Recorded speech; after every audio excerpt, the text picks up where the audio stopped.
BINO Nation, BINO Nation, what's good, what's good, what's good? Make sure y'all putting the shields in the chat. Make sure y'all putting the shields in the chat.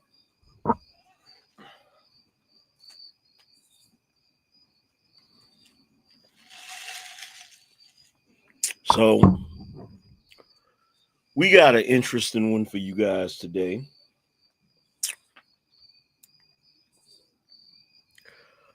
How many of y'all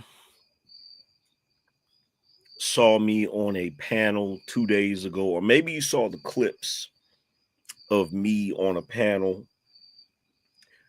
going back and forth with a raging feminist? Put a 1 in the chat.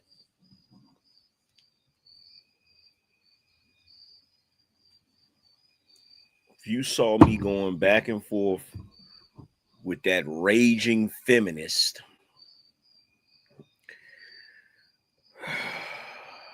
you saw the clips, right? So yeah, we gotta discuss this. We gotta discuss this. So I guess the first thing that we gotta address, let's examine the title for a second.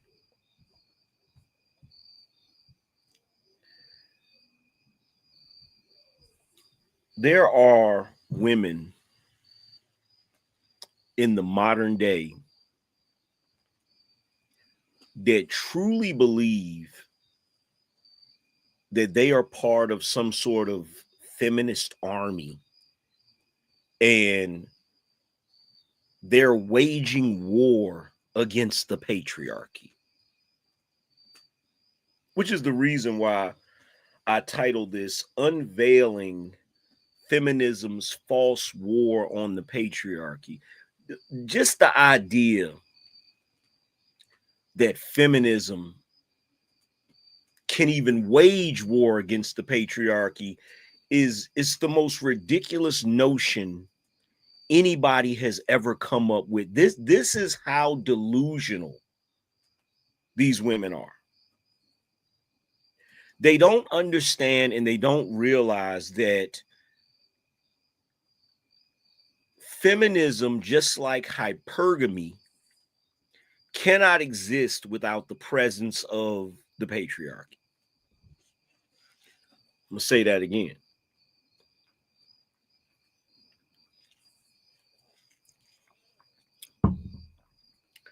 Feminism, just like hypergamy, cannot exist without the existence of the patriarchy. Think about it. If there was no patriarchy, what would be the point of feminism?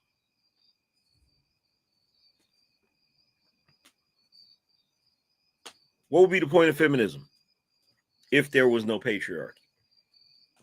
Aside from the fact that patriarchy is really what granted feminism in the first place. It was patriarchy that actually gave women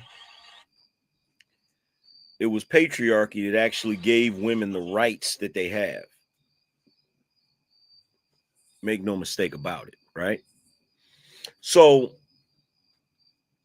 what I want to do tonight is I want to examine the conversation that was being had on that particular show, because if you watch the clips, what you'll notice is This woman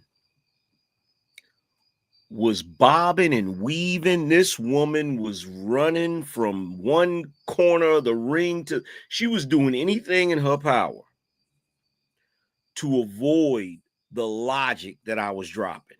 I'm talking about anything that she could think to do, she was trying to do it. Shout out to Lost on Purpose. He said, salute, appreciate you. She was, yo, you remember on Friday when Day Day was running from Baby D and that nigga was doing all of that? That's what she was doing intellectually, right? And when that didn't work, she tried to basically vilify me. You know, there was even one point in the conversation where she was like, you a corny ass dude. Like, bro, I'm gonna tell y'all the funniest thing in the world to me, right? Was funny as hell to me. Like, first of all, let's address the fact that I think it was Sister Shahrazad Ali that said most of these B-dubs do not mature past 14 years old. They don't mature past 14 years old, right? The moment she called me a corny ass nigga, the first thing I thought was, are we in high school? Like, what? Are we supposed to be in high school? Is that supposed to be insulting to me?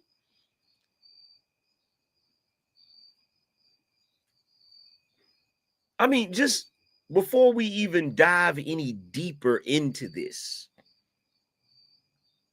I want you to just think about that for a second. She believes that by calling me a corny ass nigga, that held some kind of weight.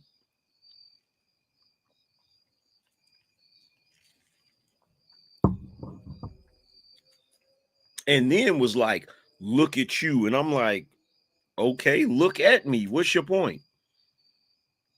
See, here's the thing, right? And here's another thing I gotta point out. I gotta point this out too. I've noticed a trend.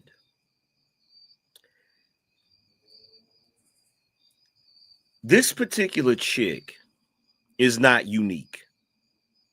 She is one of many that fall into the same category. I don't know if y'all notice it or not, but any of you that have been around long enough, right? This is the one thing you'll notice.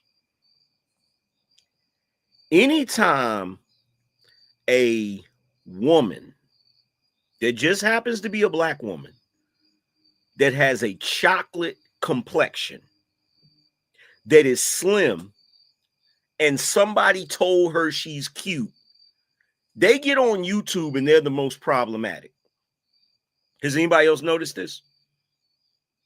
Has anybody else noticed this? If it is a slim, chocolate black woman that somebody has gassed up, they are the most problematic. Like, it's not surprising me that she's coming at me crazy. Like, she's, what was it? Island Girl, what was Fantasy Island Girl? Before that, who was it? Sister George. Like, the list just goes on and on. The list just goes on and on.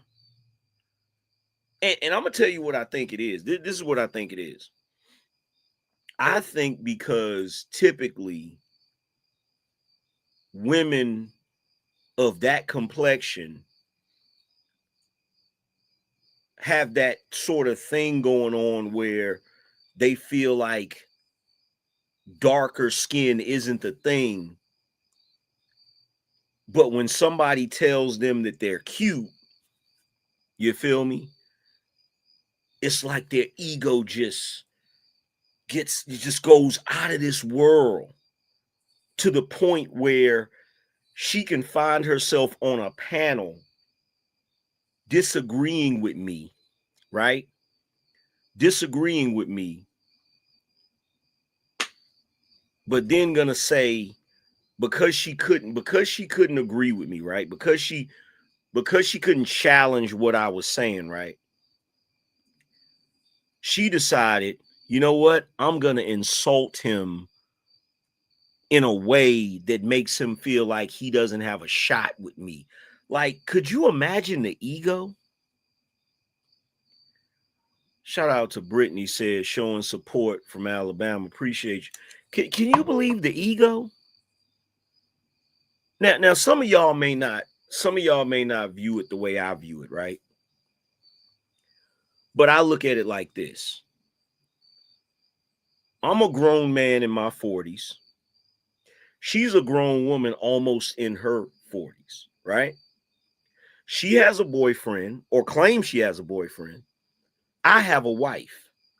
So why would she think telling me I'm corny or trying to speak on my looks would carry any weight whatsoever?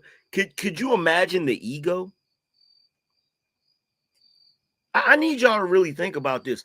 Anytime a woman is pretty or is told she's pretty, they think that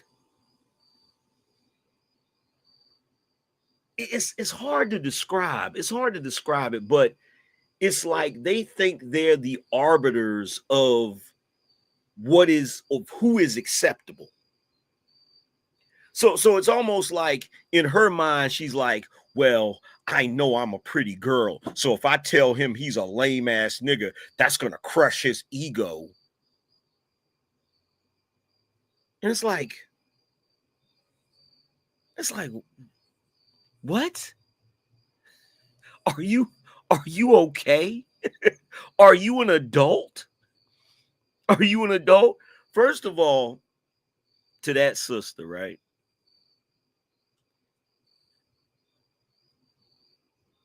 I'm not going to sit here and try to cap and say that she's ugly. She's not ugly, right? But here's the thing, two can play at that game. And in order for your opinion of me to hold any weight, I would have to be attracted to you. And while I'm pretty sure there are plenty of guys out here that would consider you pretty, right? As we all know, anybody that's watched me long enough, you know chocolate ain't my preference. So in order for you, if you're watching this, because I know sometimes y'all be watching from the clouds or whatever, right? If you're watching this, you need to understand that the sun does not rise and set on your ass. And no matter how cute you think you are, at the end of the day, it don't matter. Because the only person's opinion about my looks that matter is that woman sitting in my house right now on the couch, which is my wife. Some of y'all are so out of control that you don't even think about the shit that you say.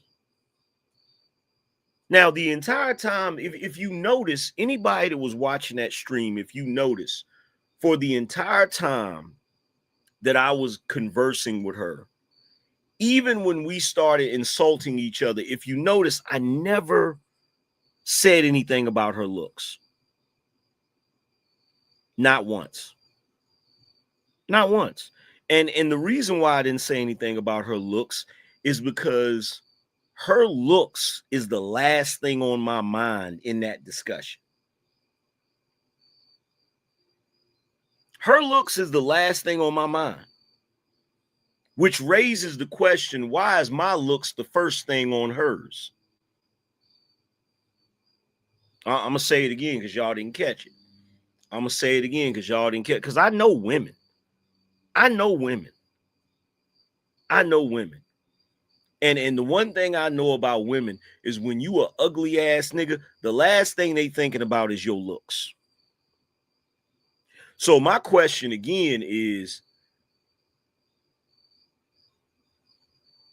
if your looks was the last thing on my mind, why the hell was my looks the first thing on your mind? Because soon as you got frustrated, that's the first thing you went to. Soon as you got frustrated.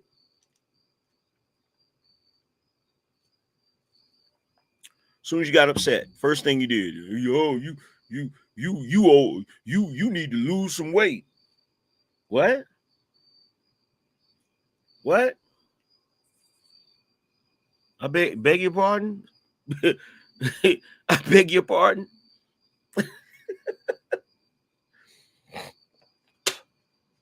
But I digress on that. I just found that interesting. I just found that really interesting that she immediately wanted to try to speak on my looks, right? And it always be those. It always be them. No other type of woman does that. No other type of woman does that. Now, if I really wanted to dissect it even deeper, if I really wanted to break it down psychologically, if I really wanted to go into the psychology of it, I can tell you exactly why she went after my looks first. I guarantee you it's because she's chocolate and because I'm light skinned. Because you know what I notice whenever I get into it with anybody that's of a lighter complexion, they never go to my looks. That never comes up. That never comes up. I can't think of the time when I got into it with a light-skinned chick and the first thing she said was something about my looks. But then again, you got to keep in mind, people project all the time. They'll go after, they'll try to find your weakness by thinking about their own weaknesses. You feel me?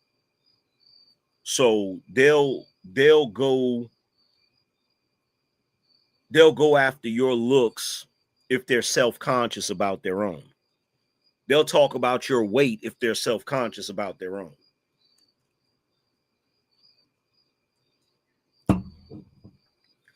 See, the reason why I didn't go after her looks because I'm not self-conscious about my looks.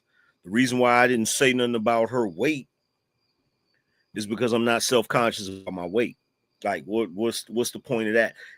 Plus, I don't have to go to an insult because I'm standing on logic. I'm standing on logic. Now, what was the logic that I was standing on? Well, she tried to say, blah, blah, blah, patriarchy bad, blah, blah, blah. It was this whole tirade about how patriarchy is bad, right? And, bro, I don't even know where to begin. Like, it was surreal. Like, I was literally sitting there listening to her talk. And the only thing I could think to myself is like, wow, this modern society really screwed y'all up. Like, most of y'all nowadays, because of the propaganda and the programming and all of that crap that they're teaching you in college and just all of the bullshit on mainstream media, like, most of you now have shit for brains. Bro, I told her, I said, look, I said, the patriarchy, men didn't create the patriarchy to spite women. I said, in fact, the patriarchy only came about organically because men were the stronger of the two sexes. That's the only reason. The only reason the patriarchy came into existence organically is because men have always been the stronger of the two sexes, and men created hierarchies, men created structure, men created civilization. You know what she said? She said, what's your historical references?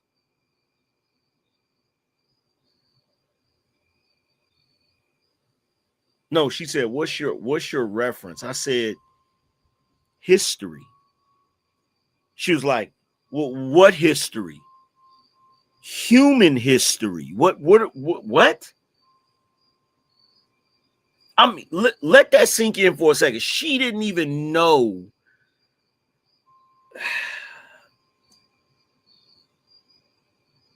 How do you not know human history? How? How do you not know human history? In fact, I'm gonna play a soundbite from the video so you guys can check it out. Shout out to Preston for the membership, and shout out to Preston for the super sticker. Appreciate you. But yo, make sure you guys are hitting the like button. Make sure you're hitting the Cash App and supporting the show. Anybody that drops 100 or more will be a sponsor of the show. Anybody that drops 500 or more will be a super sponsor of the show. Shout out to my man Steve. He said supporting the Outside Live. Appreciate you. Shout out to Andre. He said you and Jazzo falling out like you Jay-Z. Laugh my ass off. Word. Shout out to Quentin. Quentin said, thanks for the stream, AM. Appreciate you. Shout out to Dark Power. Appreciate you. So let's play this clip so you guys can hear the ridiculousness. Shout out to NDB Timmy. He said for the cook session. We're gonna play this clip because I need y'all to hear this foolishness. I need y'all to hear this foolishness. So we gonna let's see if we can get it right. Let's see if we can get it right. Y'all press a 1 to make sure y'all can. If y'all can hear it, press a 1 in the chat when I start playing it. Hold on. Here's the problem with the patriarchy. The thing about it is, when it was established, you were forcing women. You didn't give women the choice to choose if they wanted to be under your rule, under your leadership. So that was the problem. Can I finish, sir? I'll give you the microphone next year. I was speaking. Thank you. It's not true. I understand. And see, this is why I can't stand women like this. This is why I can't stand women like this. It like the only reason they do stuff like that, right? So she was talking and I said it's not true. Now, normally, if you're engaging in the conversation, if you know you're standing on truth and logic, right? Like if somebody would say to me, that's not true, I stop and be like, what's not true? Because I'm willing to engage in the conversation, right? But instead, she doesn't say what's not true. She's like, excuse me, can I finish? I was talking. I was talking. I need to finish. See, people that act like that, they suffer from an inferiority complex. You understand? They suffer from an inferiority complex. Thanks for the gift. They suffer from an inferiority complex. Thanks, Hugo. And a lot of feminist women do that. You saw Kamala did that. Excuse me, I'm speaking. And they think it makes them look intelligent. They think it makes them look like they have authority, when all it does is it shows their inferiority complex. It shows that they're insecure. It shows that they know they're the weaker of the two, so they have to do all of that extra shit. The thing about it is, when it was established, you were forcing women. You didn't give women the choice to choose if they wanted to be under your rule, under your leadership. So that was the problem. Can I finish, sir? I'll give you the microphone next year. I was speaking. Thank you. It's not true. I understand, but if you could just hold tight. Just hold on tight. Go ahead, just finish your point. Thank you. So as I was saying, see, that whole situation. She's not interested in the conversation. Just like any feminist lefty, Here's the funny thing. These feminists and these leftists, they think they're enlightened. They think they're more intelligent than everybody else. They believe they're more intelligent than everybody that came before them. Right? So this is why they're not interested in having conversations. What they believe is that they are here to school the rest of us so that we can be more enlightened and more progressive and turn from our barbaric archaic ways. They've been, God has bestowed them upon us to lead us out of the darkness and into the light. This is what they really believe. He's like, you didn't give women a choice in whether they wanted to be under your rule or not. If men did not rule over women during those times, during those more barbaric times, their lives would have been 1,000 times worse. She's too goofy to understand that it wasn't men saying, okay, you know what? I'm going to be in charge. And I'm not going to give you women the option of you being in charge. That's not the way shit played out. The way shit played out back in the day, only the strong survived. And out of all of the people, out of both sexes, the men were always the strongest. So a woman naturally fell under the leadership and rulership of a man because he was her protector and he was her provider. It wasn't like he just actively said, you know what, I'm going to do this to spite women. I'm going to do this because I want to make it so that women will always be under our thumb. That's not the way it happened. But she believes that because she's heard all of this bullshit spewed from feminists 24/7 throughout her entire damn life, to the point where she don't know which way is up. As it pertains to men and women, we were forced to be under your rule until we have to fight to get from under it. So you're saying that you had all these benefits because you dated men that took care of you, but it wasn't till we had to fight to get out from under it. Y'all, I need y'all to tell me right now, when did women fight and win to get out from under men's rule? When did women fight? When did they fight to get out from under men's rule? Shout out to A.R. Smitty, said, hold the phone. Jazz is the terrorist you've been talking about this whole time. Glad to know everyone feels the same. When? I'm really sorry to interrupt. I just wanted to introduce myself real quick. Nah, don't do that. I'm doing something right now. I'm in the middle of a live. Don't do that. I don't know who this guy is.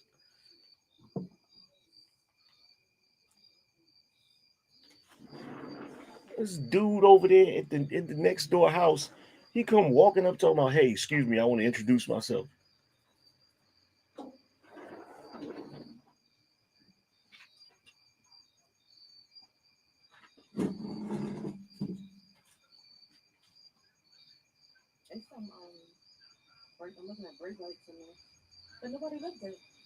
I think he's working on the house or something.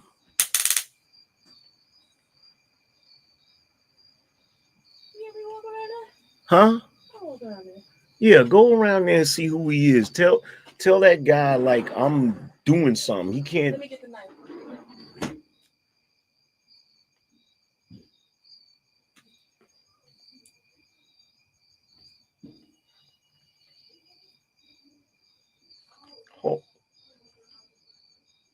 Hold on for a second, y'all. Hold on 1 second.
That is Josh.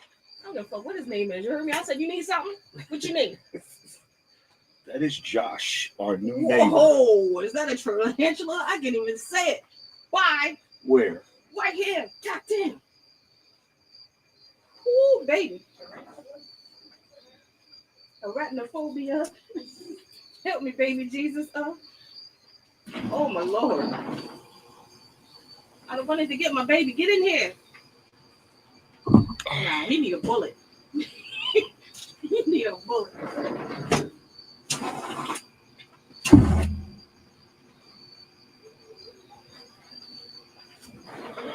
Now he gonna go get his friends and come back. No, he not.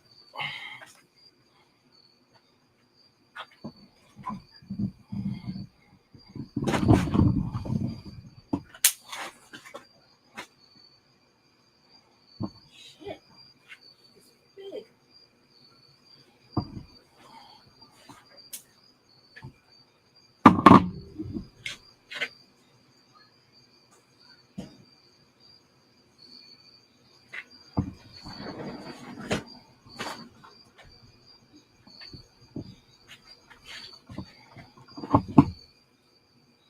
Oh, hell no.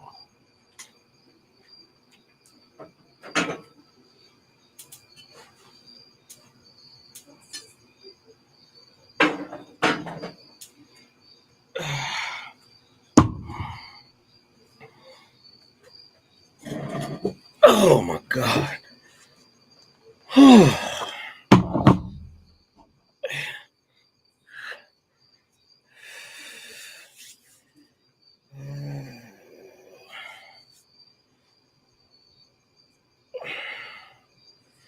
Okay. Where was I at? That was my new neighbor. Come around the freaking. No, because I seen him come out the back and I didn't know. I'm thinking like, who would be working on freaking. No, those are the Mexicans. Yeah, but then There's no work car out there.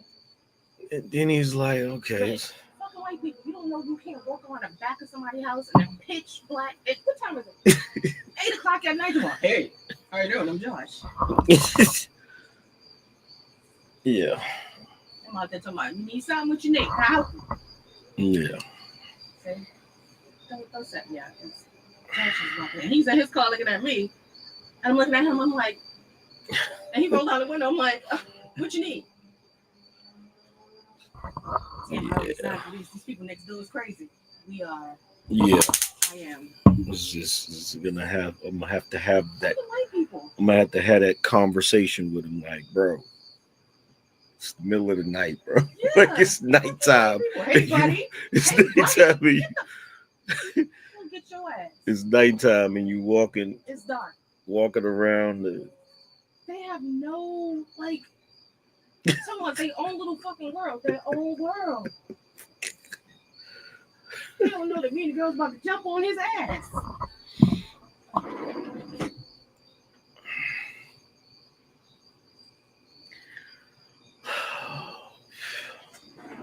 supposed to be in here seasoning my chicken. You got me out here about to have a street fight.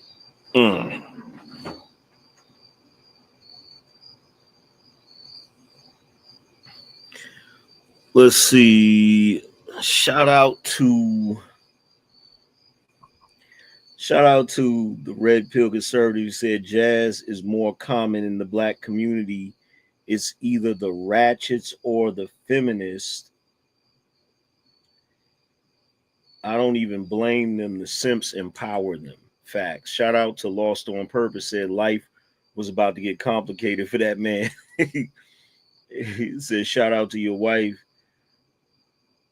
That's suspect for me walking around the house near 8 p.m.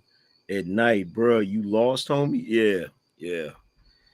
But it's all good because we're gonna have to school him. We're gonna have to let him know, like, bro, you can't be doing stuff like that, bro. It already because he came out of the back He came out of the back of the house, right? Because, you know, the house is made similar to this one. So he came out the back onto the patio, and I'm just looking like, because there were people over there like working on that house a couple of times, right? And so I thought he was somebody working on the house. And he came out, he walked to the front. I guess he's inspecting the house before he moved in. And then he came back and walked around like, hey, excuse me. Like, bro, this is not the time to be introducing yourself. Like, it's nighttime. I'm already out here paranoid as hell, you feel me, with the deer and shit. And y'all remember that time I was out here and the freaking dog ran by here, stopped right here, and then took off. But anyway, shout out to Martin. He said, AM, did you put the cigar flame on the tarantula? Yeah, but it didn't get him. I had to stomp him. So, getting back to what I was saying. What was I saying? Oh, let's get back to this video.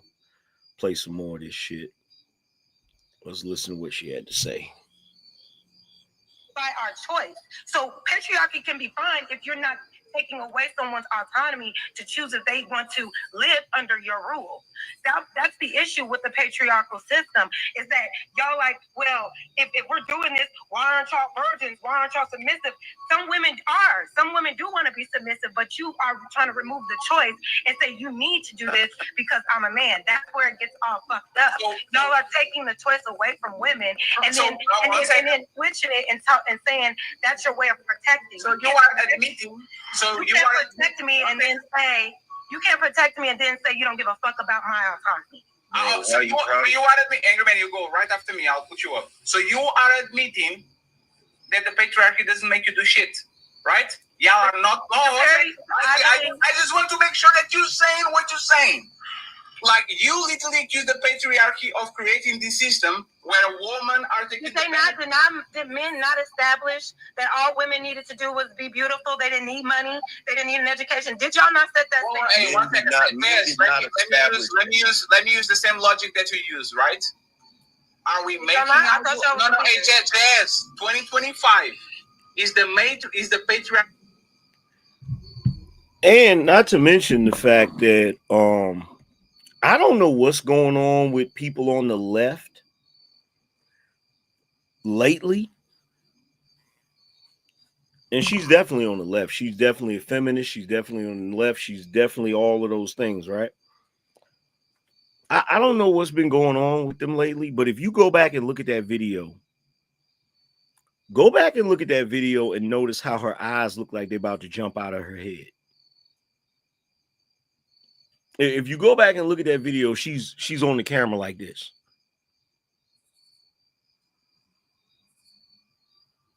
Did anybody else notice that? Press 1 in here if y'all noticed it. And I'm sitting here trying my best to figure out, like, are you on something?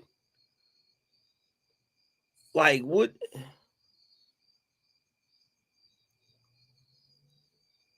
Y'all noticed that, right?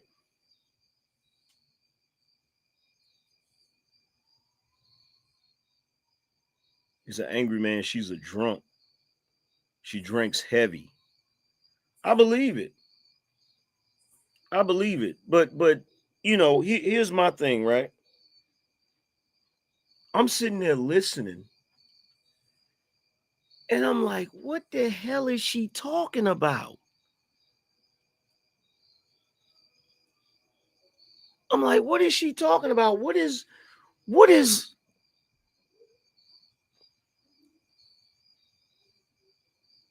I'm like, what is she talking about? Like,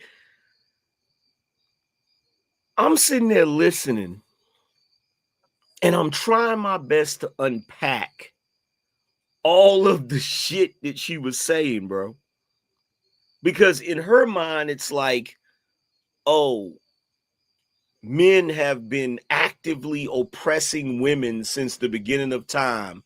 And the only reason the men are oppressing the women is some spiteful shit. It's like, oh, we can't stand women, so we're going to subjugate them and we're going to oppress them just because we can't stand them. And we're going to take away their bodily autonomy. First of all, here's the thing about the bodily autonomy thing, right? When have men ever controlled women's bodily autonomy? Let's start with that. Let's start there. When have men ever had control over women's bodily autonomy?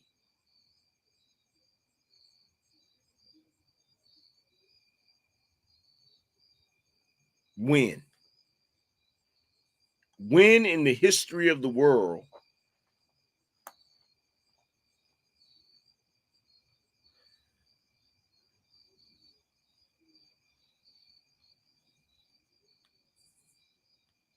Exactly. Never. Never. And we certainly don't have control over their bodily autonomy today, because if we did, 304s wouldn't exist. If men, and by men, I mean men in power, if men in power had power over women's bodily autonomy, matter of fact, I'm gonna show you the difference. This is the easiest way to break this down. You know where men do have control over women's bodily autonomy? In the Middle East. In the Middle East. That is where men actually have control over a woman's bodily autonomy. Do we have that type of control here in this country?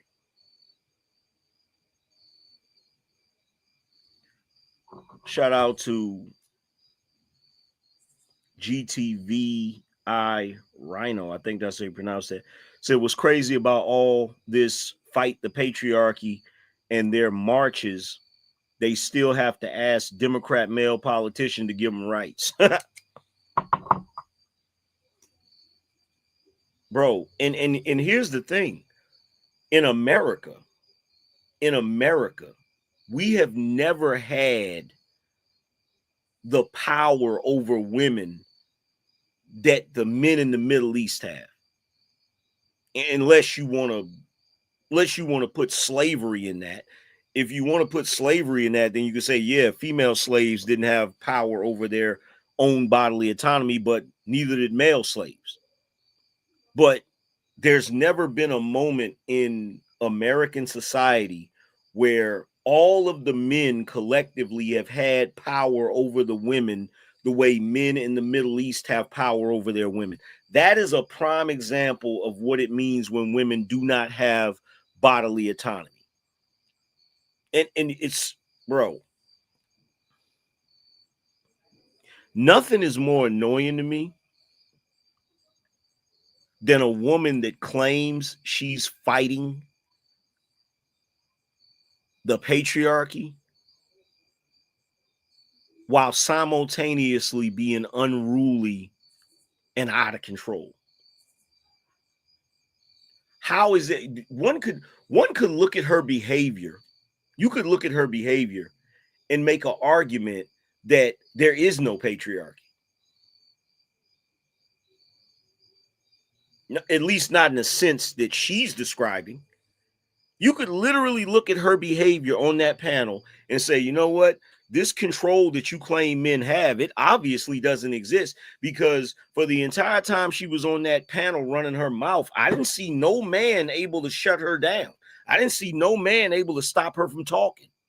And I'm going to tell you the truth. I'm starting to wonder if she really has a boyfriend. Like straight up and down. Straight up and down. I'm really starting to wonder. If she even has a boyfriend. because I can't see. I'm sorry. Look, whenever I see women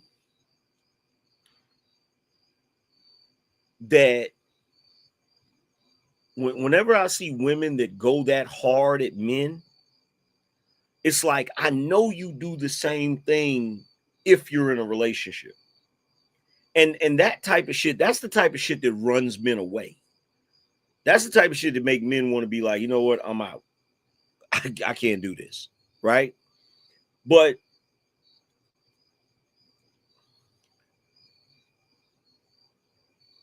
I mean, it was, bro, let me tell you something. I'm sitting there listening to everything that she's saying, and I'm like, oh my God, like, bro, it's like listening to a person that you know has been brainwashed. And the funniest thing about it is, as I'm listening to her, I'm thinking to myself, like, you ain't never gonna be happy. You are never in a million years gonna be happy. And the reason why is because they've put that propaganda in you for the purposes of keeping you at odds with the men. And the natural way of men and women functioning is to get along with each other. That's the natural way. So when you are given programming that makes you at odds with the opposite sex, it's going to be difficult for you to have a happy, fulfilling life. Shout out to Mr. Lone Star, said, what's up, AM? I watched that panel and that was frustrating to watch. Even Anton had to check her. Bro, frustrating is an understatement. Frustrating is an understatement. And I tried to tell Fatty and them, I'm like, yo, can y'all mute her? Like, Jesus Christ, like mute her or something, right? Shout out to Boog Collins, says she went from getting cooked by Anton on his show to getting cooked by you, and I'm all here for it. At first, I thought she was pretty, and that lasted all about 20 seconds after hearing her talk. Bro,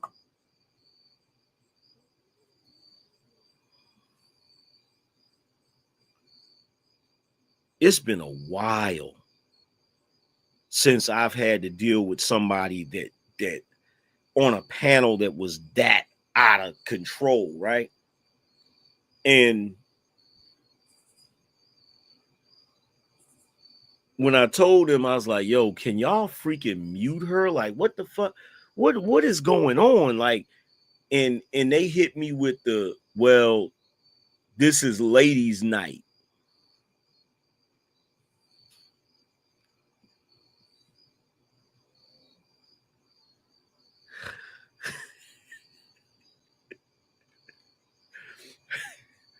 Look, I don't got no issue with Fatty and Ali. I actually rock with them.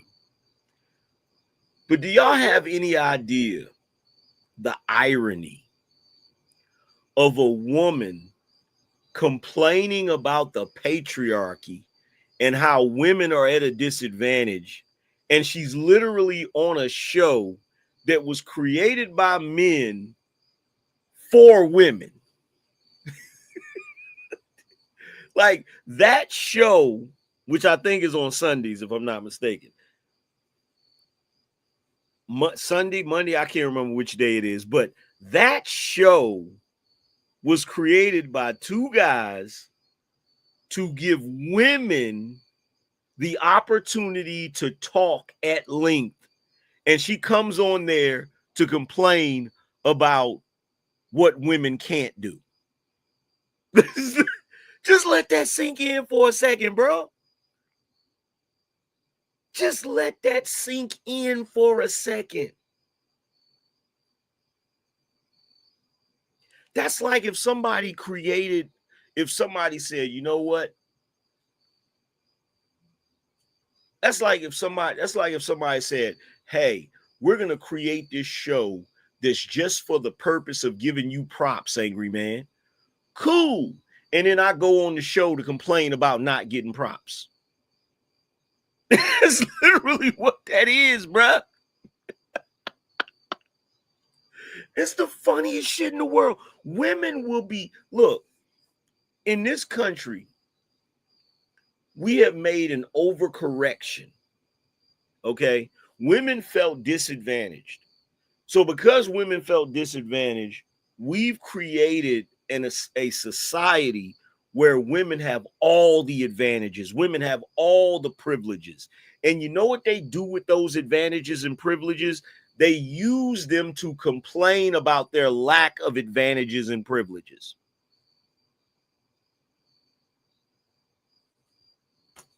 Can't make it up. It is the goofiest. It is hands down the goofiest shit I've ever seen in my life.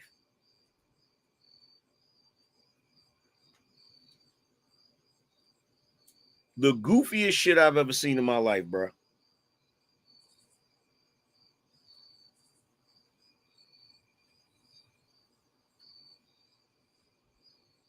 Like you can't make it up.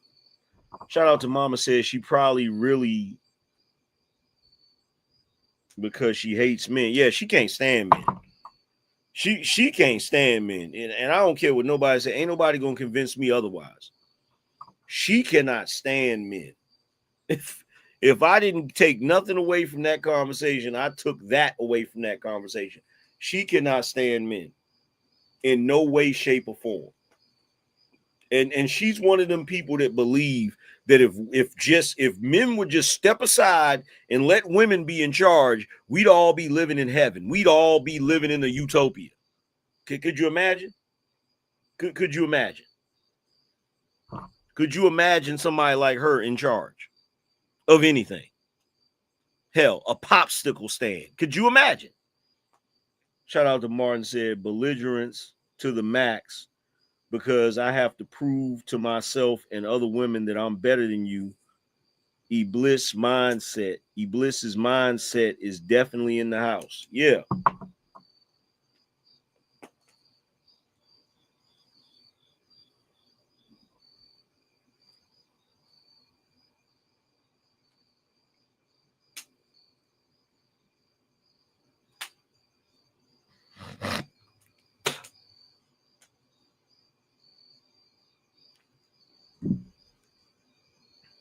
Let's play some more of this. See where me and her get into it. You make woman advantage of men is the commitment to myself. Making women your way. Keep making women bad cooks. Is that yes? Is it making? I don't know. I don't know how it correlates. I don't know. Ask somebody else. Because the point was this: if the patriarchy has all this power to make women do some bullshit, the patriarchy should have power to make you do what men want you to do. And what is happening is that y'all are traditional women. Every time you can take advantage of it, meaning being chivalrous, being having a leader, having a provider, having a man that can die for you, that take his jacket out of your back when it's cold, that do all these things. But when it comes to you being a traditional woman, we are not under the patriarchy. I'm a modern woman. I can do whatever the fuck I want. What I'm saying is this. You still have women who want to live under a man's rule. Go find them. Every woman out here. All women live under a man's Every woman is not modern out here. All women live under a man's rule. All these trial wives out here. Y'all can't find one? All women live under a man's rule. And you're delusional if you think you don't. Number one, the patriarchy was not set up to spite women. The reason why the patriarchy exists is because throughout history, you have been the weaker of the two sexes. And up until recently, you definitely needed men for everything. You would not have survived. So the only reason the patriarchy or the rule of men even exist in the first place is because you were in a situation where if you did not have men to hunt the animals, men to fend off other tribes, to fend off wild animals, all of those different things, you wouldn't have survived all the way up until recently, all the way up until recent history. Can you cite your sources on where you have the facts to show it's that? Called history. Okay, it's called can you history. please cite the historical facts that without being under a man's rule that women would somehow do it? It's all history. And if I remember correctly, a second ago, you asked me not to interrupt you. I just asked you to cite your source, but you can continue. You asked me to not interrupt you, right? You're right. But okay, make sure you so cite that number one, what I'm citing is history. Even in this, of what? Like from what part of history? Our history, human history. Okay, but can you give me a specific historical site of where you're saying that the only reason patriarchy came is because women were so unable to take care of ourselves that we needed men to rule us? Patriarchy? What is patriarchy? Bro, there is literally a show. There's literally a show. What is it called? Naked and Alone? Well, what's the name of that show? Y'all know the show I'm talking about. There's a show where they took men and women, put them out in the wilderness with no clothes and nothing, right?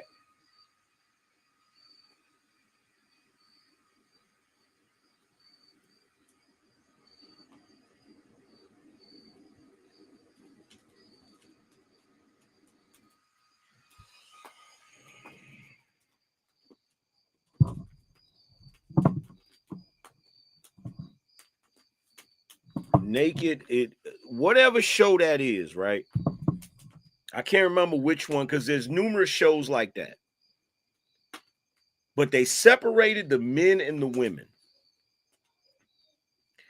And the men had found food, they had created shelter, they had fire, they had created a system where they could where they had division of labor. You do this, I'm gonna do this. They had everything running like clockwork. The women were so messed up. They didn't have none of that. They didn't have a proper shelter. They was having trouble with building a fire. They couldn't find no food. They finally had to go over to where the men were at just so they could survive. This is recently.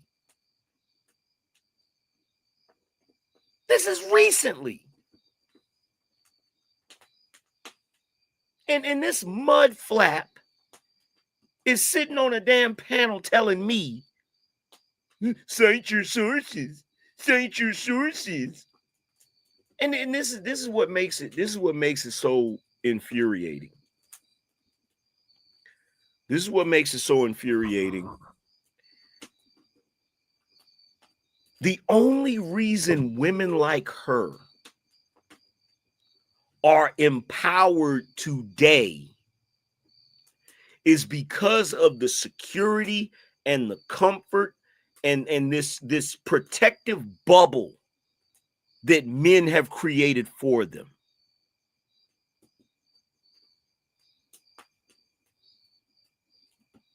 It's like a child living in their parents' house, bragging about the fact they're not homeless.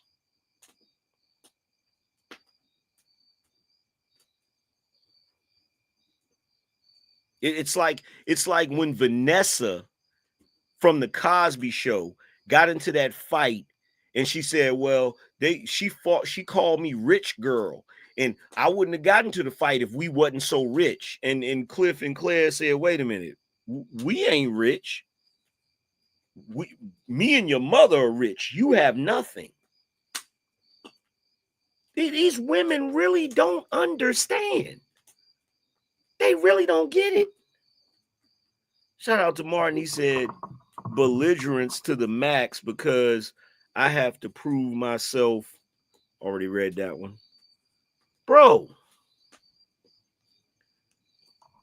the most ridiculous thing in the world. They don't get it. Even today. If bro, there was this show. It was called Y, The Last Man, right? And the Y stood for the Y chromosome. It was a comic book, and they made it into a TV show, right? The premise of it is some kind of disease or something that only men could catch. Only a being with a Y chromosome could catch this disease. It wiped out all the men. And there was nothing but women left, right? It didn't even take a week. Within a week's time, everything was in chaos. Everything was screwed up. The women actually got the feminist women got what they've been asking for the whole time, which is a world without men. And guess what? Guess what they found out? A world without men is a world of shit. There was one guy that was immune to whatever disease it was that was taking out all the men. There was one guy. When those women, when a couple of the women bumped into this guy and they saw him, they was like, oh my God, it's a man. Bro, you could see the look on their face like, we're saved. Oh, sweet. And I felt sorry for the guy. I felt sorry for the guy because they're gonna expect him to fix all of their problems. I felt sorry for him. But soon as they saw this dude, they're like, holy shit, we're saved. Holy shit, we're saved. He's gonna be able to solve everything.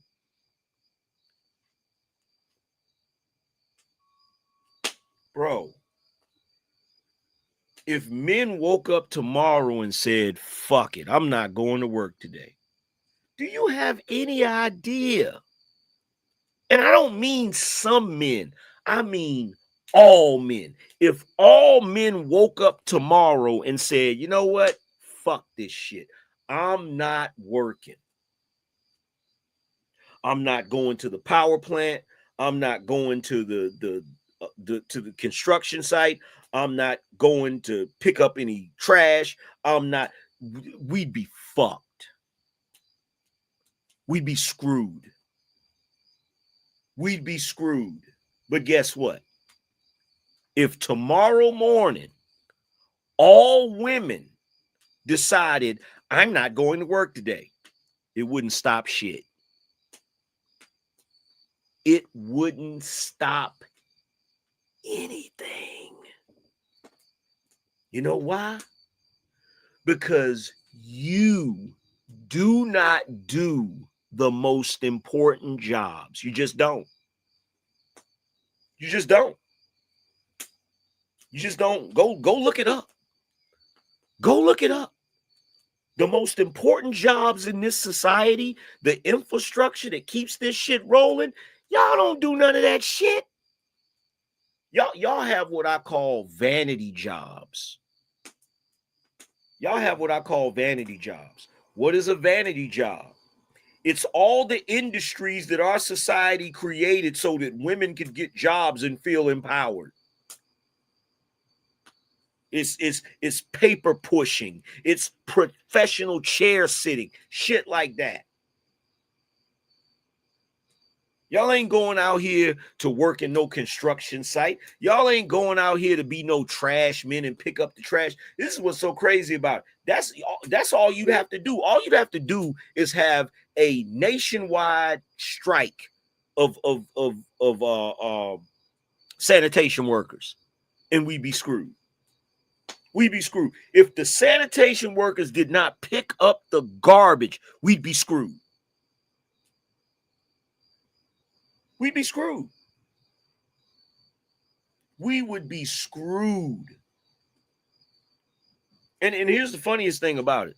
The funniest thing about it is there's certain diseases that we believe we've defeated. We haven't defeated it. We haven't defeated it. It's merely our infrastructure and the way we have things running that keeps that shit away. But guess what? The moment our infrastructure fails, you'll see that shit make a comeback. Shout out to Egg64 said, it was said that the feminist movement came to be because brothers were about to get the right to vote before Caucasian women, if sisters only knew. Shout out to Preston said, Wonder Woman and the Amazons been around for thousands or maybe millions of years and have made no technological advancements to this day.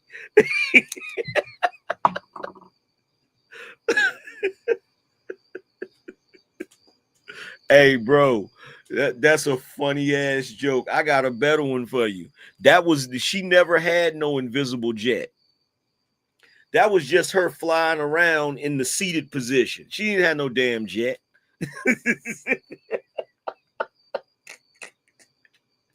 She had no invisible jet. She's just flying around. She was just flying around in the seated position and shit. Like, bitch, you ain't got no jet. Stop fronting.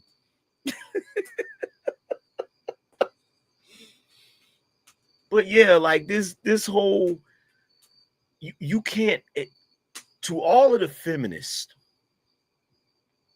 you can't wage a war on the patriarchy any more than your children can wage a war on you in your house. I'm going to say that again.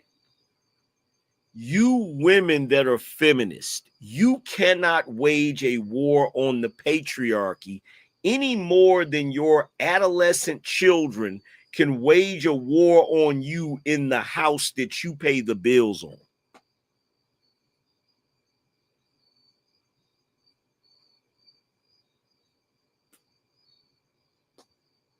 And you sound ridiculous talking about you waging a war on the patriarchy. Seriously?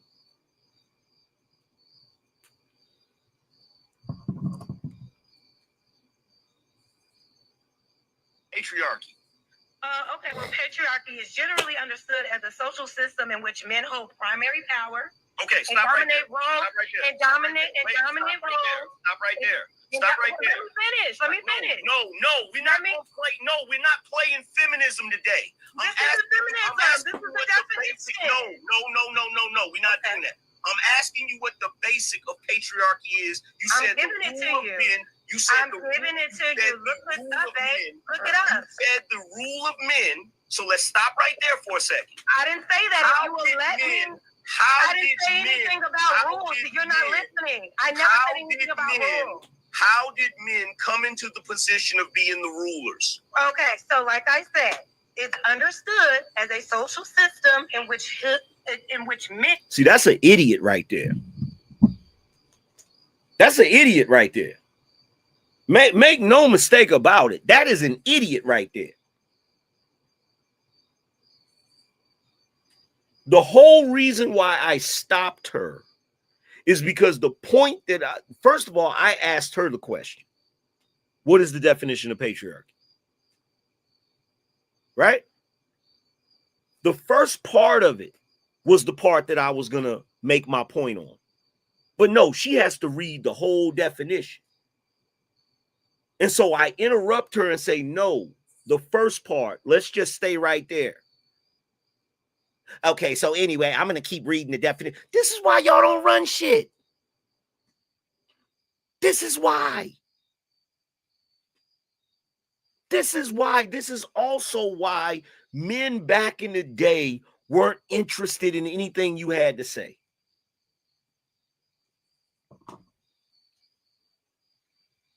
Shout out to Sport TV.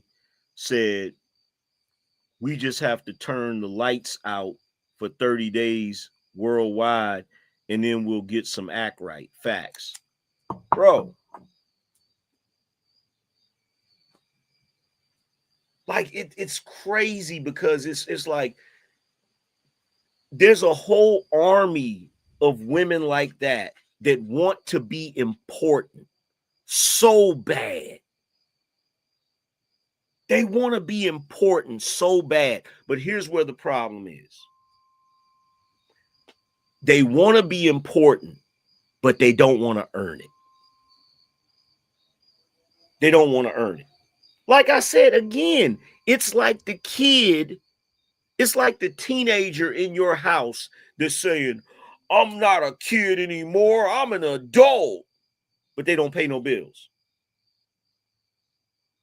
Like soon as they turn 18 and you tell them something and they're like, oh, I'm not a kid anymore. But they don't work, they don't pay no bills, they don't do none of that shit.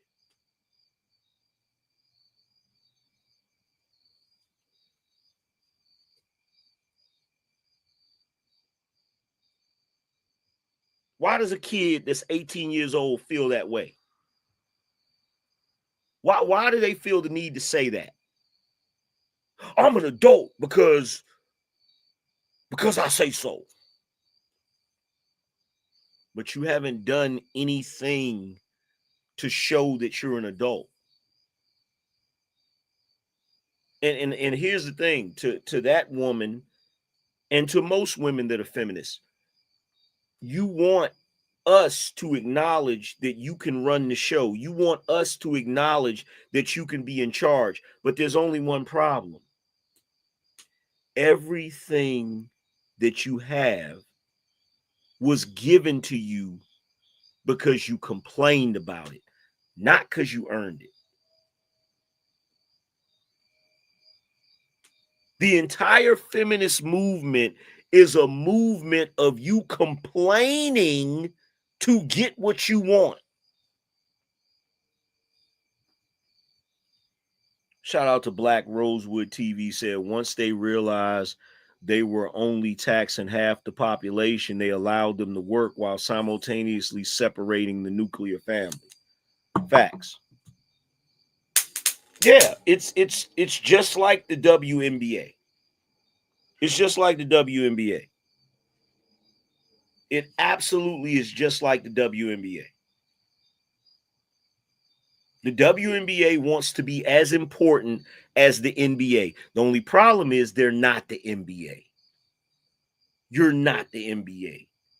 You don't have the ability to fill up the seats. You don't have the ability to sell the tickets.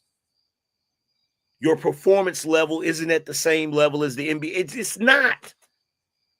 It's not. This is not rocket science. This is not you earning your spot. This is you complaining until someone gives you the spot.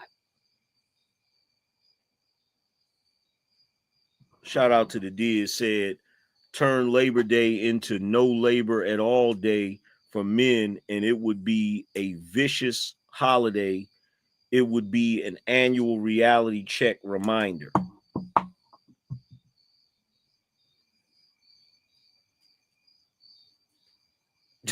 Christy said, feminism has us working and still doing housework. Idiots. You know something, Christy? I'm glad you said that. Because what I'm trying to figure out, why would women okay, so you had this thing where women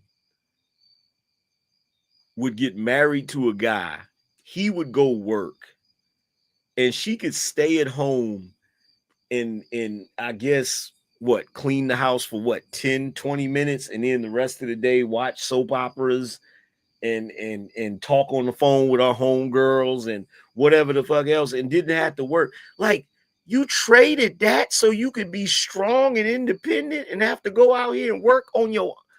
This is what's so funny about it. Feminism didn't just put y'all in the position to have to go to work, but feminism got rid of y'all's husbands too.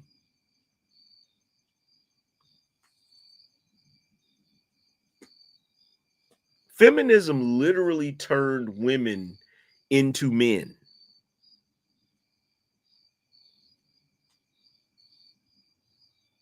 Like, feminism truly tricked y'all out of your position. And now, in this day and age, Women look around, and you know who the women envy? They envy the women that married a dude that was like, yo, I'm gonna pay 100% of everything. Women envy that woman. The woman that's married to the guy that's paying 100% of the bills. Women today envy that woman.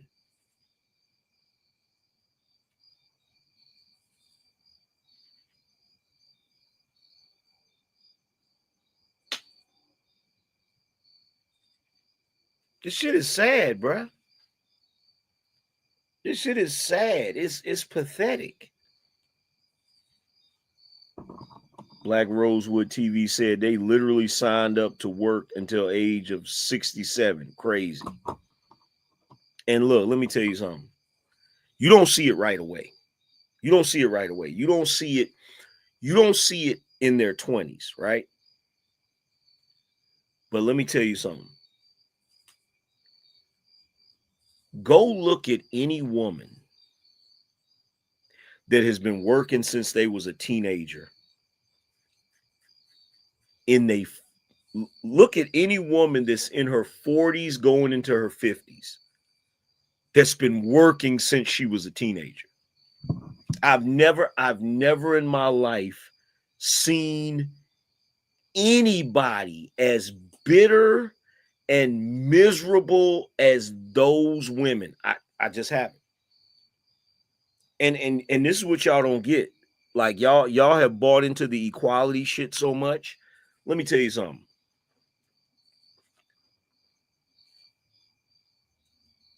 My uncle, my grandmother's brother, he worked from a child up because his father was a sharecropper. Even after he retired, he still got up every day and loaded up his equipment and went to go cut people's yards and shit. I can honestly say this man worked until the day he died. You want to know why? Because men are built to work. Okay? Men are like Fords. We're built Ford tough. You feel what I'm saying? Men are built to work. Shout out to James. He said, and now we have women on social media ages 25 to 45 literally saying they're tired of working. Women played themselves due to feminism. Bro, when women say they're tired of working, I believe them. Because women were not built for the struggle. They were built for comfort. That's why it's laughable to hear this woman sit on a panel talking about some men just wanted to be in charge. They didn't never ask us if we wanted to. What? Y'all can't even handle the work of today. Could you imagine the work you had to do back then? Shout out to Martin said, I lived this. Women admittedly lack patience and could live on less from one man if they weren't so greedy or envious of the Joneses. They chose to work. Bro, let me tell you something. Women today are complaining. Bro, you got women that get up and go to work to sit in a cubicle or to sit at a desk in an air-conditioned office for 8 hours a day. And they're complaining. Do you know what women had to do back in the day?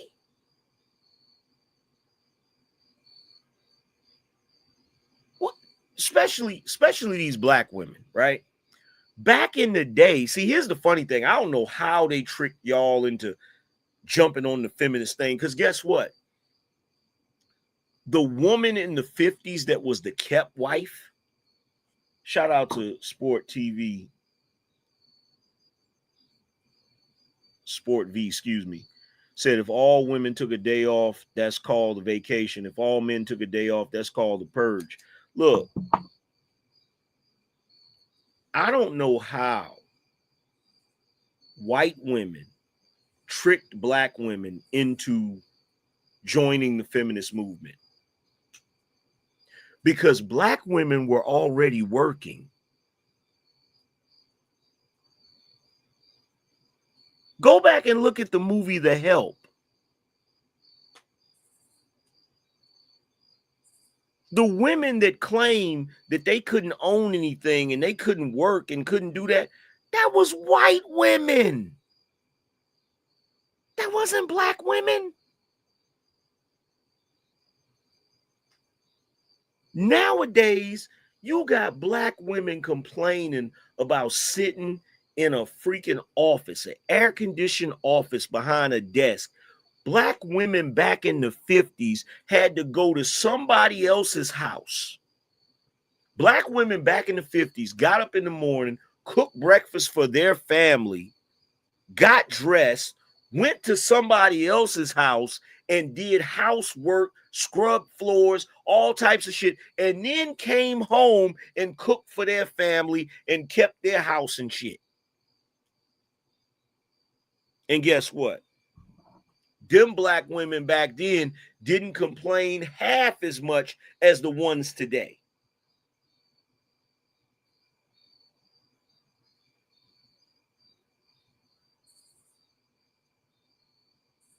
But you sitting here repeating some feminist rhetoric to me. Like, what? Complaining about a struggle you ain't never dealt with or been. Bro, let me tell you something. Black women, or women in general complaining about the oppression of the patriarchy is like black people complaining about the oppression of slavery. It is the most ridiculous thing I've ever heard in my damn life. Shout out to Gino, said they only want equality when it comes to positions at C-suite level. Turning a wrench or laying a brick is always out of the question. Yep.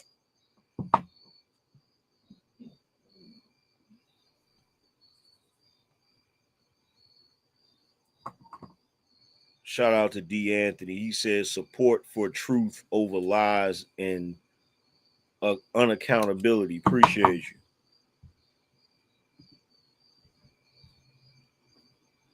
Hey, yo, make sure y'all hitting the Cash App and supporting the show. Make sure y'all hitting the Cash App and supporting the show.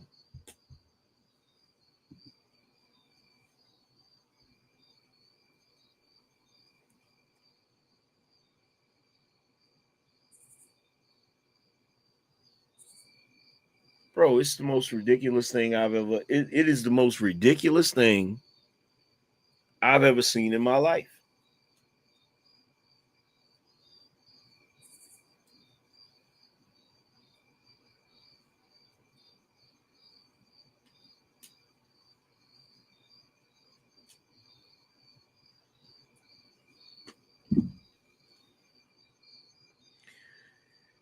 Yo, we need 10 people to hit the Cash App and support the show. And hold primary power. This is why y'all don't run. Dominate. This is why y'all don't run shit. Leadership. This is why you don't run shit. Let me clarify. Hey, Jazz, let me clarify it, friends. What Angryman is asking you is that you're more concerned. I'm giving you the definition. You're more concerned with I'm a woman and I'm not gonna let a man stop me from talking. You're more concerned with that than the actual conversation. What I'm trying to give you what patriarchy literally means. What I'm saying to you, one second. What I'm saying to you, and keep in mind, like one day, I forgot when that was, but one day I was over here, I had a back and forth with her, and I had came over here and I was talking about it, and she jumped in the chat room, right? Let me tell you something. She would never have a one-on-one with me on my channel.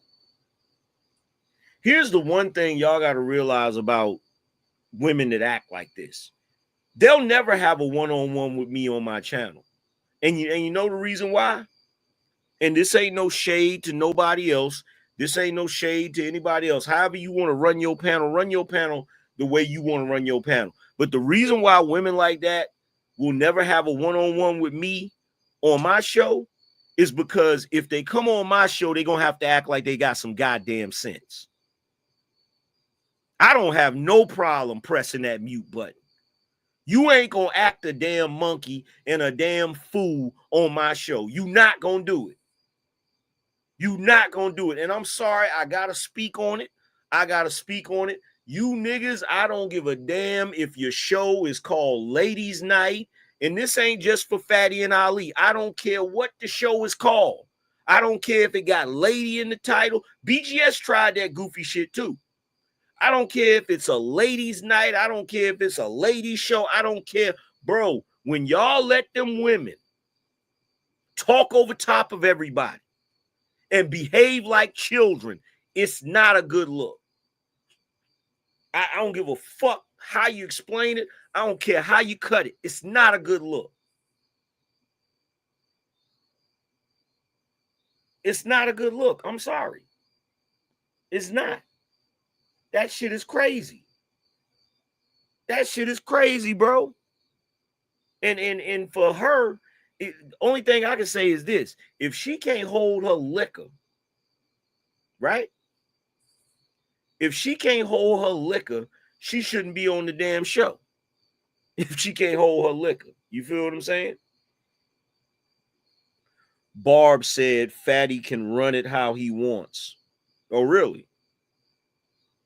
So that would also apply to me, right? That means I can run my show how I want, right?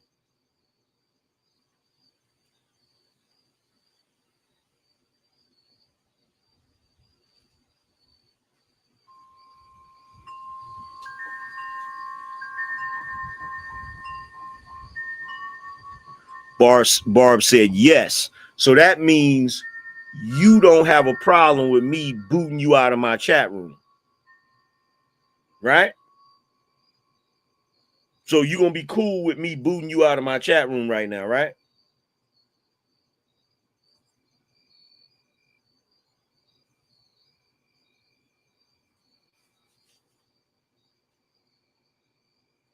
You said nope. But you just got through saying I can run my show how I want to run my show, right?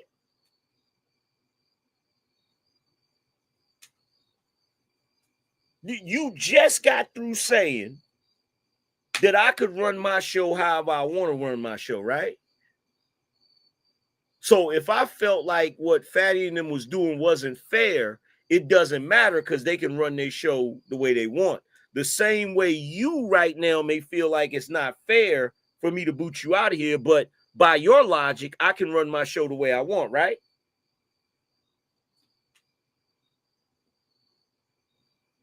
I don't care if you kick me. Cool. Hey, somebody do the honors, please. Your wish is my command. Someone do the honors. Someone do the honors and get on up out of here. Get on up out of here. See you later, Barb.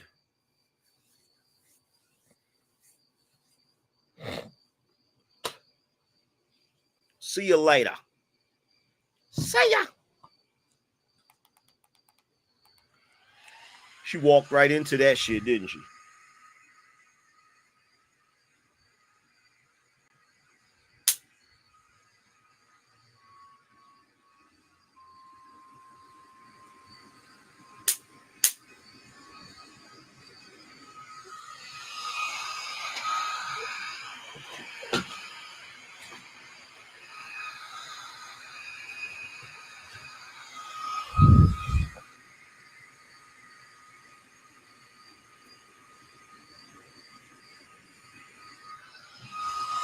And here's the thing about that, right? I don't even know why she felt the need to say that. Because I already said that. If I remember correctly, do y'all remember me saying, yo, people can run their panels however they want to run their panels? Y'all remember me saying that, right? But see, this is what Barb doesn't get. This is the part she doesn't get. The same way that people can run their panels the way they want to run their panels, I can run my show the way I want to run my show. So the same way niggas can let a motherfucking chick run wild on their panel, I can sit on my show and critique that shit. The same way niggas want to let these broads run wild on their panels, I can sit on my show and talk shit about it. What you thought? You thought the chick was gonna sit over there and talk all over top of me and talk crazy, and Angryman won't gonna do a show about it? Angryman won't gonna expose it? Angryman wasn't gonna put her crazy ass on the thumbnail? Did y'all really think that? Did you really think that?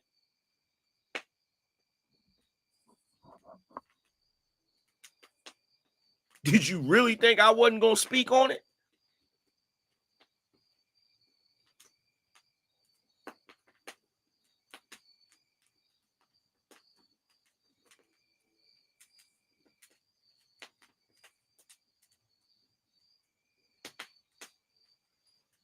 And for the chick and any other chicks, they want to say, "Oh, Angryman, you always trying to put somebody on blast. You always trying to." Well, maybe you should act like you got some sense when you dealing with the Angryman.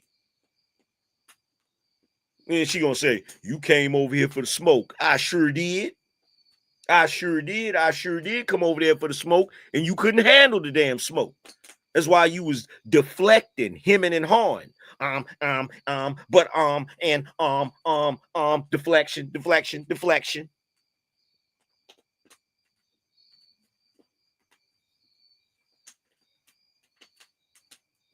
Hell is we talking about? And yo, I say it all the time, and I still haven't done it. Y'all Negroes are so lucky. Y'all so lucky I don't like doing panels. Y'all are so lucky I don't like doing panels. Because there have been occasions where I say, you know what? I need to do panels just so I can, because niggas, one thing I know about niggas don't understand shit until they experience it themselves. Niggas don't understand shit until they experience it themselves. They don't understand shit until they have to go through it too. Niggas don't understand.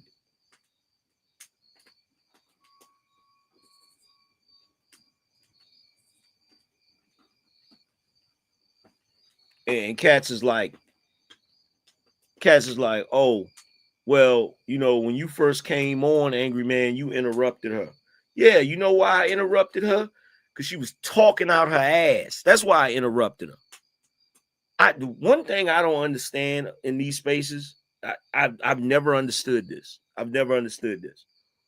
Why do we entertain foolishness? Why? When did it become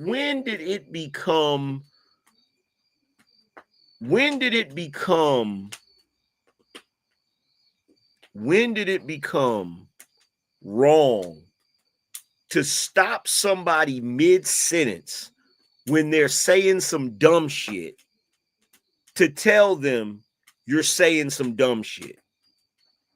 Let me interrupt you because you bugging right now. Hold on for a second, because you talking out your ass right now. Hold on for a second. When did that become a problem? I'm gonna tell you when it became a problem. Because you see, that Barb shit pissed me off. And now I want to cook.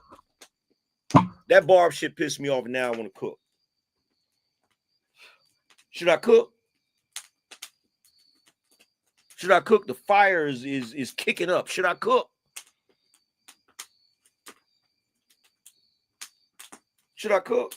Okay, cool. I'm gonna tell y'all right now why dudes let women get on their panels and talk crazy.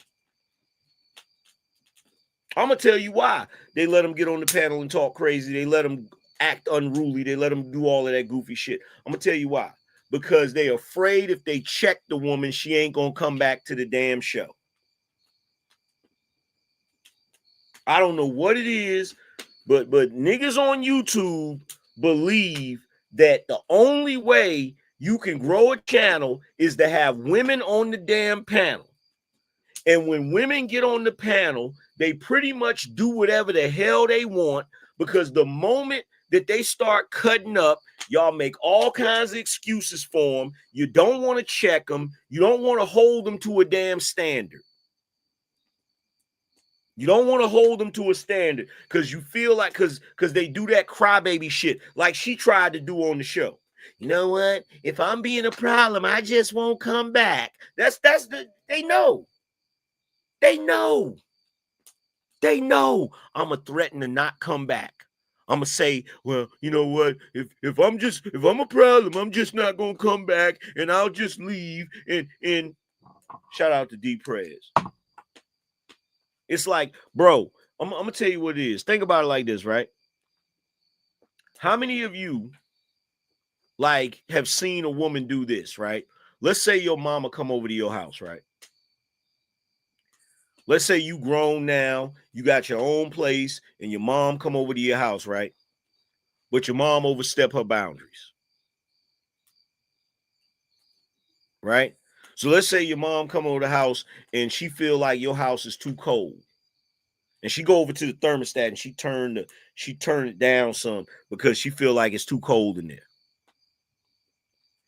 And you tell your mom, say, hey, mom, did you turn the thermostat down? Yeah, it's too cold in here. And you say to her, well, look. I know you may feel like it's too cold in here, but mom, this is my house. You can't just go and change the temperature of the house because you don't like where the temperature's at. This is my house, right? And instead of her respecting it and saying, okay, son, I understand. Well, I just won't come over here no more. I just won't come over here no more. That's what these chicks do. See, they get on the panels and they expect you to simp for them. And if you don't simp for them, what they're going to do is they're going to threaten not to come back. Why? Because y'all have created a standard where the women know you feel like you, because I've heard niggas say it numerous times. I've heard niggas on numerous panels say it numerous times. Well, if we go that hard, the women ain't going to come back. Fuck them. So what?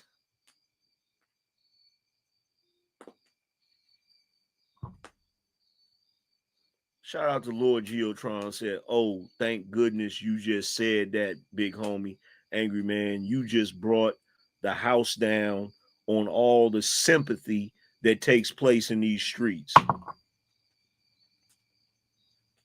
These motherfuckers, bro, these individuals, yo, you got people like Tyranny, you got, bro, these chicks are like terrorists. They get on the panels and they cut up and they act a damn fool and they hold the damn panel hostage. Because niggas don't got the freaking testicular fortitude to do what Patrice O'Neal would do. And hey man, turn her mic off. Mute her. Shout out to self-awareness. Mute her. Mute her.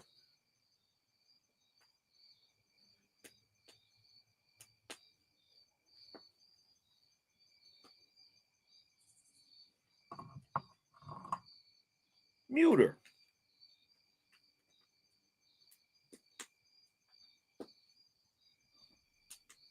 And this is what's so funny about this. This is what these guys, this is what all you dudes don't get. This is what you don't get about women. Let them threaten to not come back. So what? It's a fucking bluff. Okay? It's a bluff. Because guess what? If your show is popping and you've got eyeballs on your show, they're going to show up. They're going to show up for a couple of reasons. One reason they're going to show up is because they love attention. That's one reason. Another reason they're going to show up is because if they don't show up, some other woman will, and they're going to be jealous at the attention that the other woman is getting. Let them threaten to not to show up.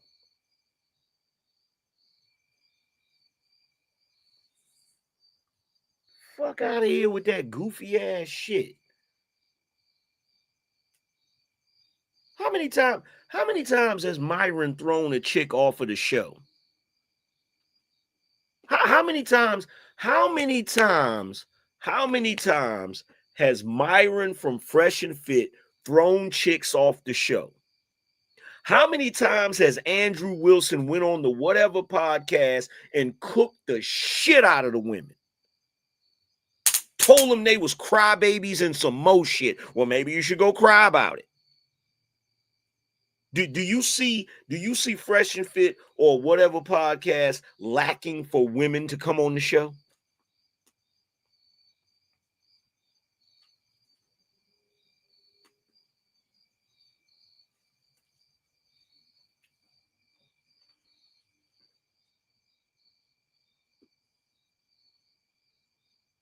And like I told them that night, I said, bro, you know what's crazy about this?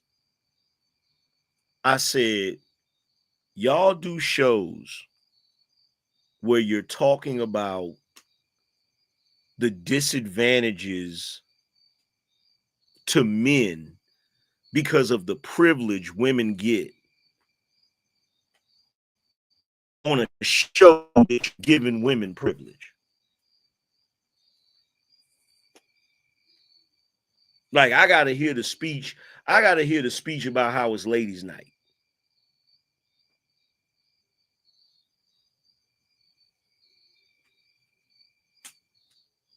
And like I said, man, look, it's their show, which is why I didn't flip out about the shit. But, bro, I don't give a fuck about ladies' night.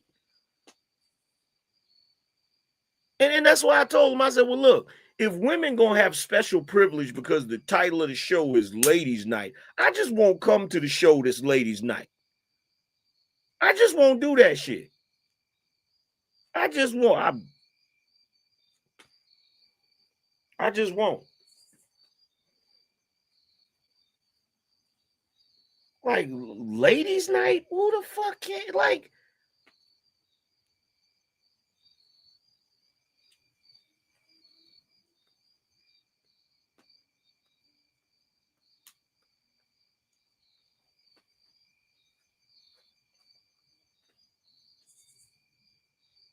Fucking Ladies' Night, bro. They actually said that shit to me. Ladies' Night. They are not the first ones to say that shit to me.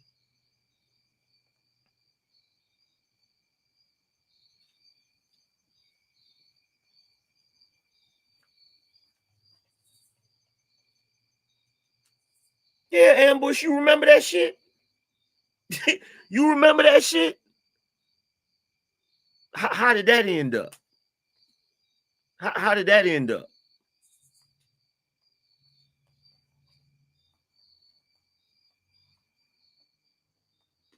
Look, he had a show. BGS had a show. It was supposed to be BGS for women or some shit like that. And they was doing the show. It was a bunch of women up there just talking crazy. And BGS is sitting there listening to them talk crazy. And I'm in the chat room like, yo, drop the link. And he's like, well, I got to ask the women if they going to let y'all come up. I was like, oh, word? I said, bro, okay, cool. I said, don't even worry about it. You keep that motherfucking link. You keep that link. And never did I go back to that show. Never did I go back to that fucking show. Never. And that was the beginning of me having an issue with BGS. That was the beginning. And the reason why I say that is because guess what? I'm sick of this shit where we live in a society where we always got to have some privileged shit for women. But then when it's the men shit, everything got to be equal.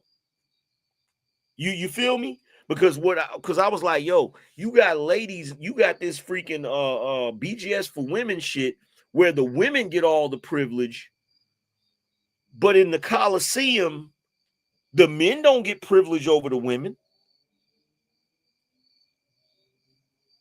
Oh, well, the men be dominating the conversation. Yeah, because men are naturally dominant, but it's not like you're telling the women to shut up so the men can talk. But whenever y'all have ladies' night or some shit like that, y'all always want to be on some, yo, let's let the women finish talking. Let's let, and I'm tired. I'm tired of pretending. It's some simp ass shit, bruh. It's some simp ass shit, man. Y'all niggas have ruined this goddamn space with that mentality that the ladies' night and women gotta be fucking paraded out and all of this goofy shit.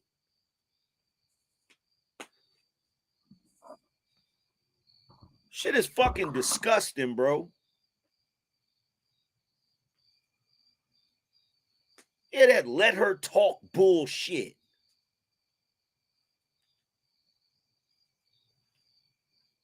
How the hell we supposed to advocate for men while simultaneously shutting men down so that women can say stupid shit?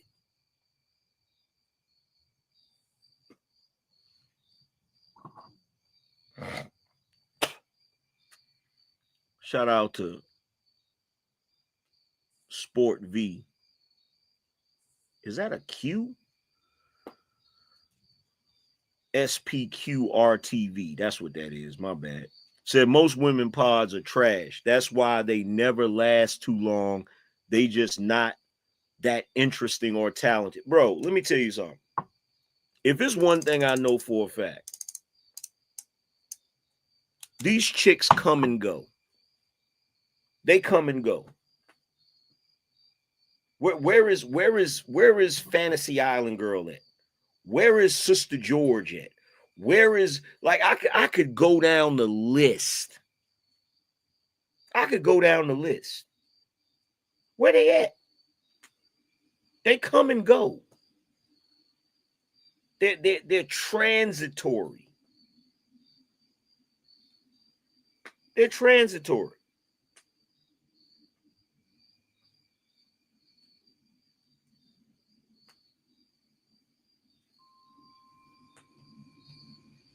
But this shit, bruh.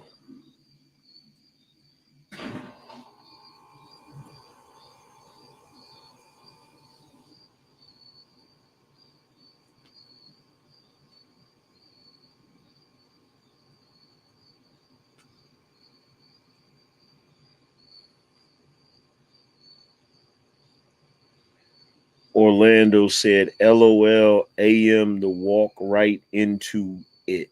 Goofball fell for courtesy of his mouth. AM, brother, I knew you would. Knew I would what?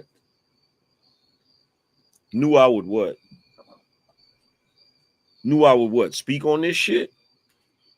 Hell yeah, I'm speaking on this shit. The fuck?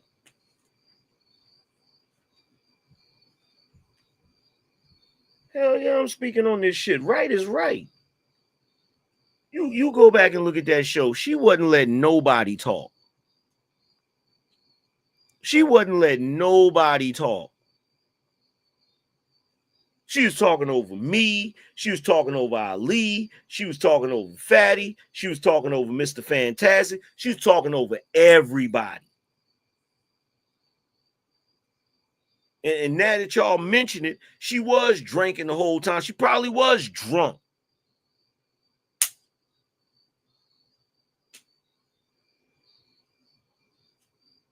She probably was drunk.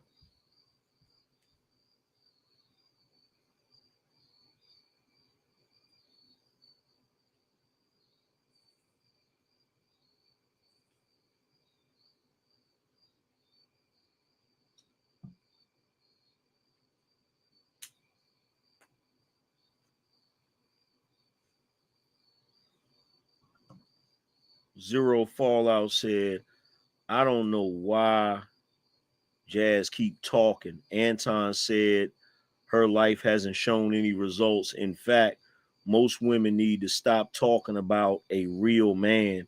Like CGA said, they a bunch of off Owens, as in O and 50 in relationships. Yeah. And I told her last night too. I said, that's the reason why. I said, that's the reason why you ain't got no husband, because you don't know when to stop talking.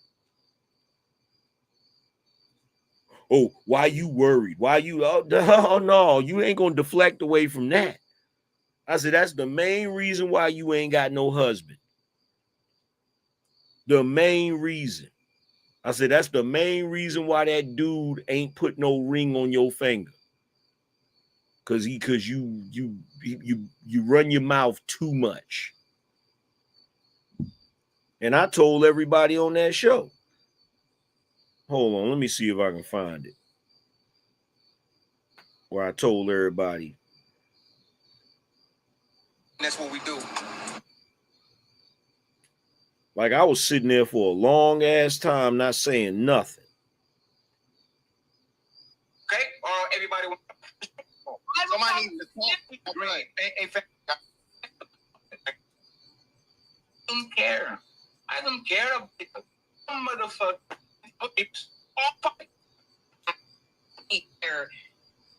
These men is not. Can I do this?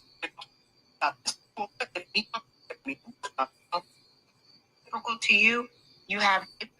Okay, I'll do that. Go ahead, Jay. She will have a good man. I have to be a good father. Now, there's perspectives. You're not telling. No. Say it again. If you want a good relationship, If you want a healthy relationship, is it there are things you should do. Should. Is that control? A, B, C, the man is and you actually serve you in the right way. it's 1 hour if you want to talk for 1 hour. Like she's been talking the whole time. Jazz, so Jazz, And the woman should do the same thing.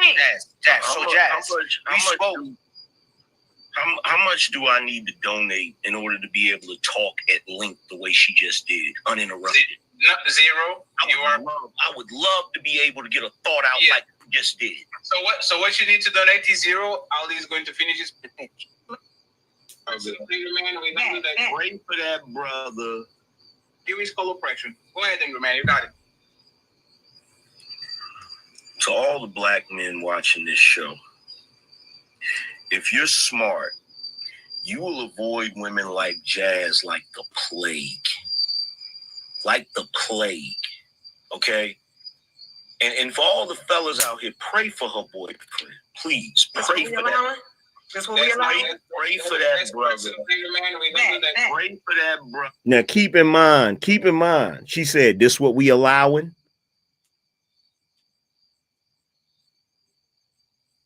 This what we allowing?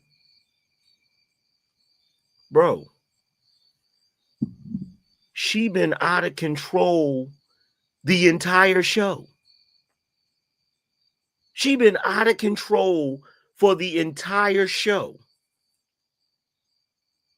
And in the moment I decide to give that smoke back, what she say to them?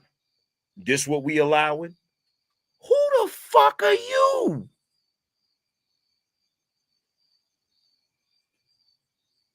This is why, bro. This is the reason why. This is the reason why these women feel empowered to talk to men crazy. Because nobody checks that shit. This what we allowing?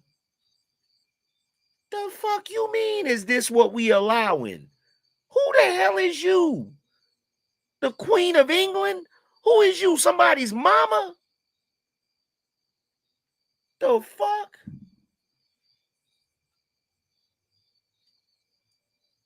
Brother, because this has been utterly ridiculous. Utterly ridiculous. Like, she been showing out all night. And then the moment somebody give back the same energy, it's a problem. It's a problem. I done been obese. I done been corny. I done been everything under the sun from this disrespectful chick. Simply because she wants to get her point across and wants everybody to agree with her, even though what she's saying is illogical. You're sitting here trying to make a point that men are oppressing women. Meanwhile, you're talking about all the obligations that men in general have to women. That can be considered oppression as well. But the only difference is us men, we don't look at it like oppression. We look at it like duty. You look at it like oppression because, quite frankly, nowadays, women have become lazy, trifling, and sorry. You don't want to keep up your end of the bargain, which is if you expect a man to take care of you, to practically sacrifice his life for you, because I can tell you right now, any man that's in a relationship with a woman that communicates like that, he's going to die of stress early. He's going to have an early death just from having to go back and forth with all the you can't get a word in like, oh, what I'm trying to say, hey, but what I'm saying is that shit is stressful.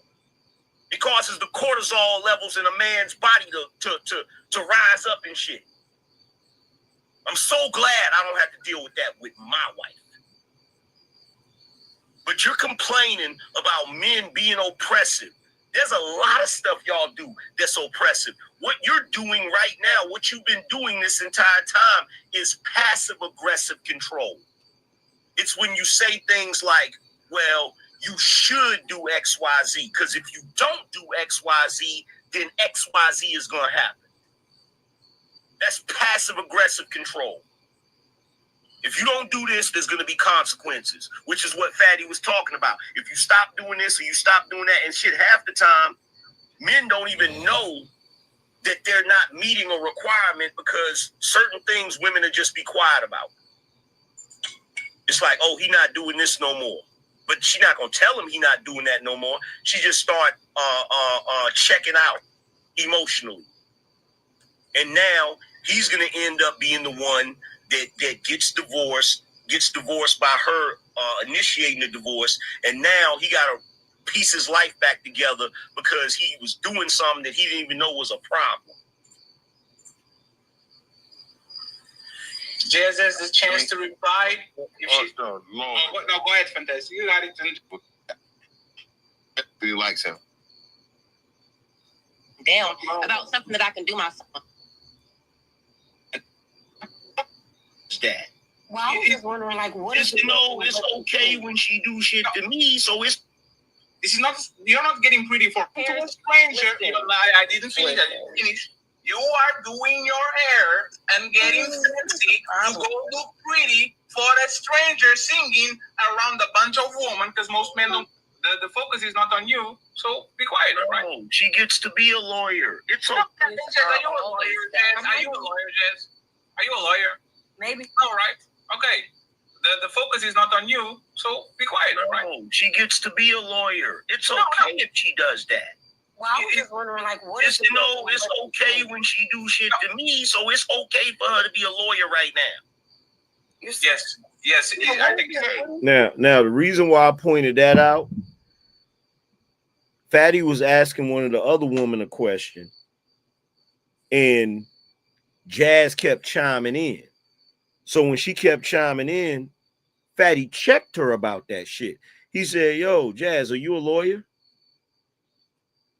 Okay, so then why are you chiming in?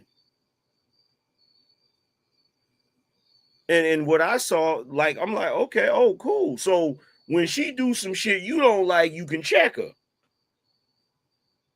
But I'm supposed to just accept her talking all over top of me and shit. I'm supposed to just accept her talk like, yo, look, here's the thing. This was crazy to me.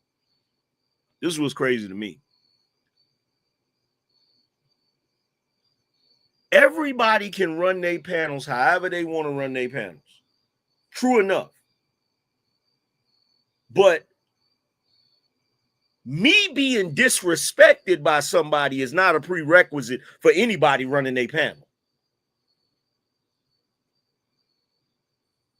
I don't give a fuck how anybody runs their panel. I'm not going to be disrespected on the damn panel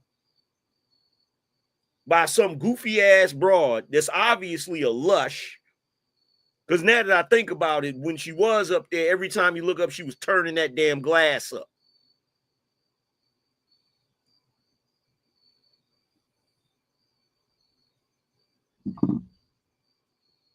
Hold on, because there's one moment where I think I cooked. No problem with that. Y'all are on the show. We shall. Hold on.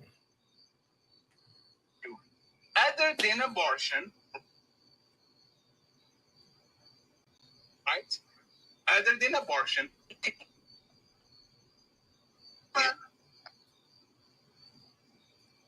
to be on a healthy relationship, and this is going.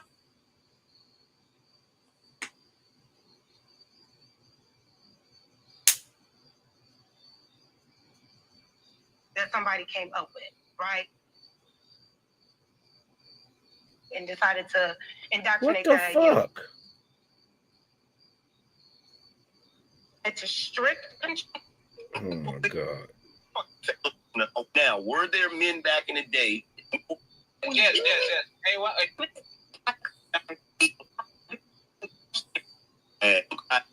This is true.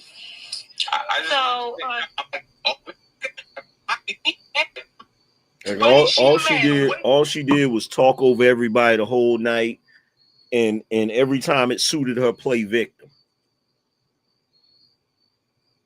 I didn't know that paper. Hold on, respect. Do it anymore. I would. Pyramid at the capstone that is and 5 months deep, honor to be behind the stone. Says good show, everyone. I appreciate you. Hey, make sure y'all hitting the like button. Make sure y'all hitting the Cash App, supporting the show. No, for you. And left like he's. They want to do what they want to do.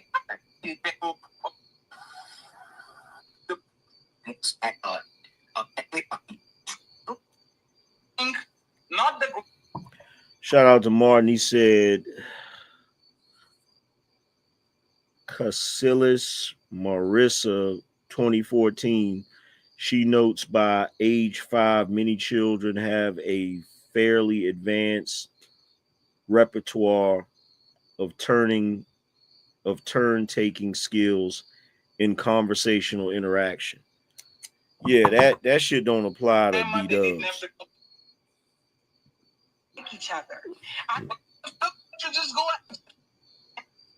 This is our. I'm going.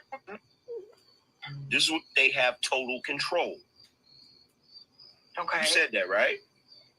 That's what it sounds like sometimes. Okay. Yeah. Man, you gotta. I need full control.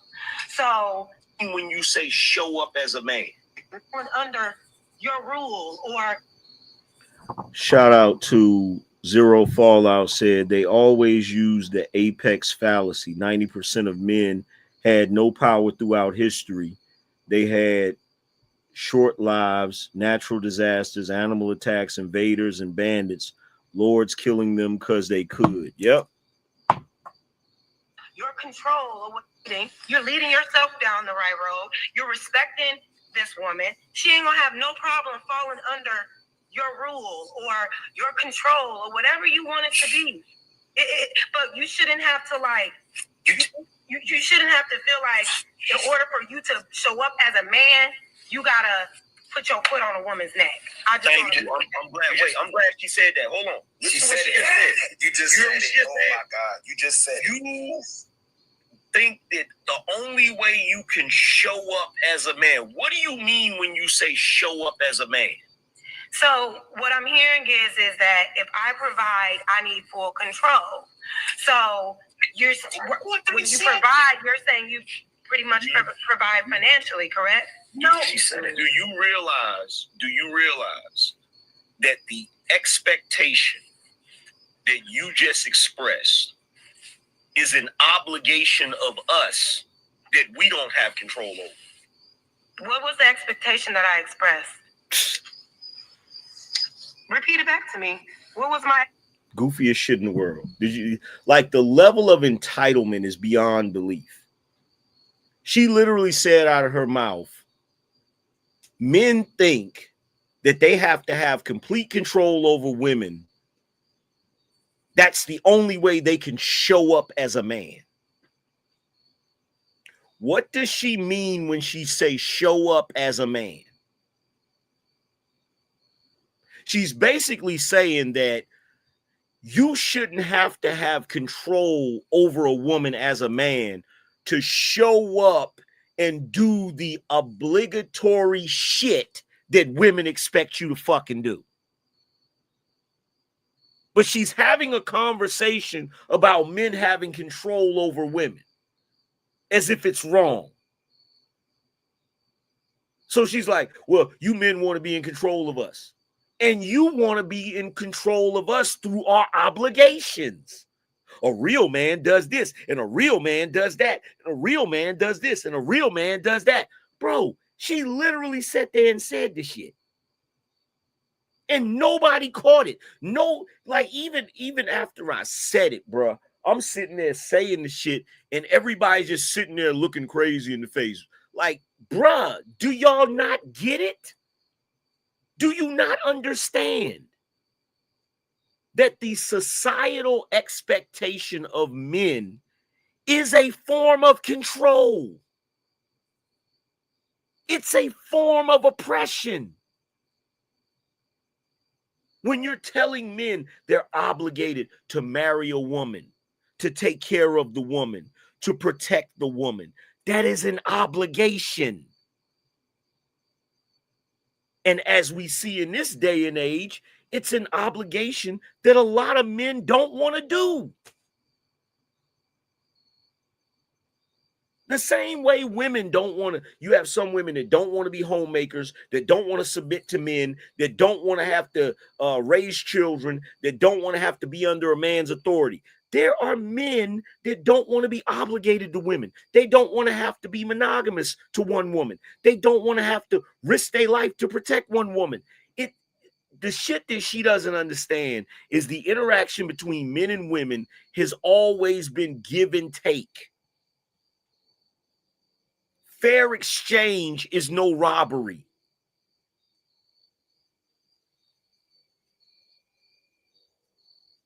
But see, here's the funny thing. Remember, how many of y'all remember the story, The Prince and the Pauper? How many of y'all remember that story? How many of y'all remember the story, The Prince and the Pauper?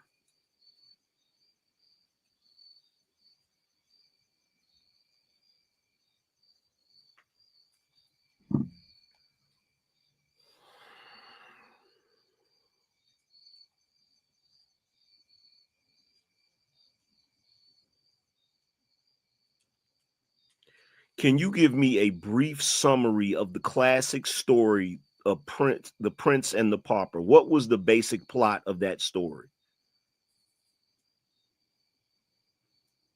In Mark Twain's The Prince and Pauper, a poor boy named Tom Canty trades clothes and identities with Prince Edward, the young heir to England's throne. They look identical, so no one notices the switch at first. Tom, thrilled but clueless about royal life, struggles with court etiquette and faces suspicion from nobles, while Edward, street smart but helpless, endures poverty and abuse as a beggar. They desperately try to swap back before King Henry VIII dies, revealing the truth to prevent chaos. Themes of class, identity, and compassion shine through. See, I would have made reference to The Prince and the Pauper on the show. But the problem is when you have a woman acting that unruly, it's hard to think. It's hard to get your thoughts together. That's why if you notice some of my responses, I was cooking, but it wasn't as laser focused as it usually is, because unruly women disrupt order. They disrupt the concentration and thought process of men, right? And I think that was one of the things that I wanted to bring up, and I couldn't get a word in edgewise, right? In the story, The Prince and the Pauper, the reason they traded places is the most important thing. The pauper was tired of being broke. He wanted to be a prince. He wanted to be royalty, because he didn't understand the responsibilities of royalty. He didn't understand that royalty, even though it comes with its perks, can also be a prison. The prince knew that being a prince and being royalty, even though it has its perks, can be a prison, which is the reason why he wanted to be free by trading places with a pauper, so that he could be free of the palace, so that he could roam around and do what he feel like doing, right?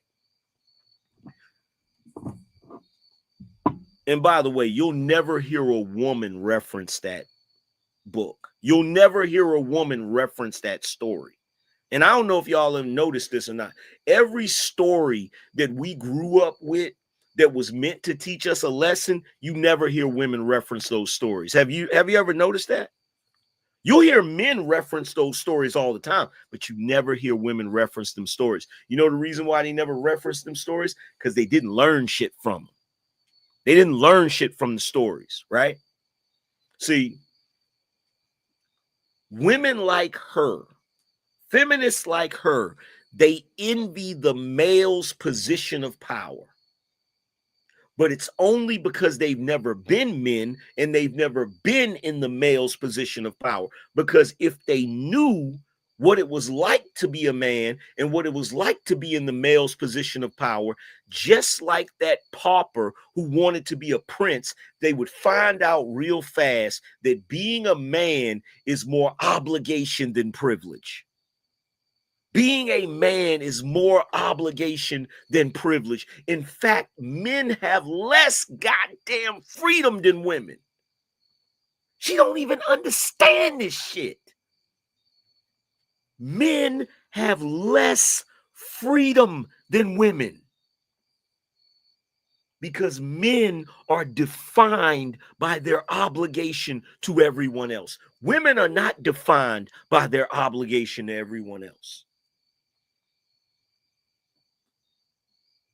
If a woman decides to be carefree and frivolous and live her life in a frivolous way, no one gives a shit. When women decided they wanted to be feminists and they don't want to get married and they don't want to have children, everybody's like, right on, girl. You take back your independence, take back your freedom. When the MGTOW movement came out, men were being accused of being gay. They were being told they were not handling their responsibilities. Y'all are just a bunch of little boys that don't want to grow up. Like, they were getting attacked from every angle simply because they chose not to get married, do the man thing, pay into the system, and contribute to the overall society.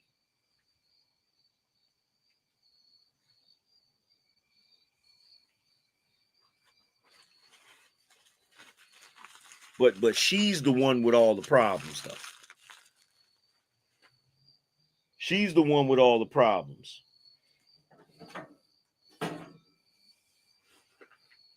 Because one day she decided to go go out with a guy and have sex in the back of a damn car and get pregnant, and now she got to figure out what state she can go to get rid of the baby because of that minor inconvenience. She's more oppressed. Because every time we asked her about oppression and what are men doing to oppress women, she just kept going back to the same thing. They're trying to take our rights away. They're trying to, and oh my God, I wish I could have, oh my God. I wasn't able to get at her about that whole thing because they just kept on bringing up stuff that had nothing to do with it. She's like, men shouldn't be deciding what I can do with my body. You know what? You want to take it there? Guess what? You shouldn't be deciding whether somebody that is growing inside your body has the right to live or not. If you want to take it to that. If you really want to take it there, this is, I'm going to tell you right now, I brought up the fact that back in the day, like back, a long time ago, we lived in a very barbaric society. And there's a lot of things we look at in the past and we say, oh my God, that was barbaric. You know what? In the future, people are going to look back on this time. They're going to look back at all of the children that were deleted through Planned Parenthood. And you know what they're going to view it as? Barbaric. Barbaric. Y'all are literally deleting babies because they're an inconvenience. And you got the nerve to get on platforms and shit and proudly proclaim that you should have that fucking right. Talking about it's my body. Yeah, it's your body, but the body that's growing inside of you is not your body. The person that's growing inside of you has their own bodily autonomy, just like you do. That's what makes your argument asinine. That's what makes your argument ridiculous. That's what makes your argument a contradiction. You cannot argue about your bodily autonomy while you're making decisions for someone else's body that determines whether they live or die.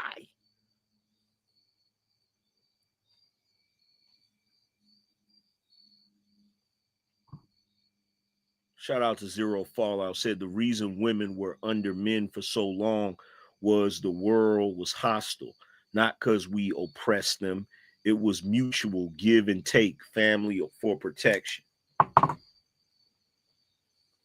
It's the most ridiculous shit. It is the most ridiculous. And every time you bring it up to them, well, what if there's complications? Bro, do you realize that, one, it is rare that a woman has to delete a baby because of pregnancy complications? It is so rare. Do you realize that those scenarios make up such a small percentage of women going to Planned Parenthood? So that's one. That's one. One, those scenarios where there's a complication in pregnancy where the mother's life is in jeopardy, those are rare. Rare. Exactly. The apex fallacy. They're rare. But even in those instances, no one is denying those women the ability to terminate that pregnancy. But they want to use that as the excuse for them to continue being frivolous, irresponsible, trifling, and bro.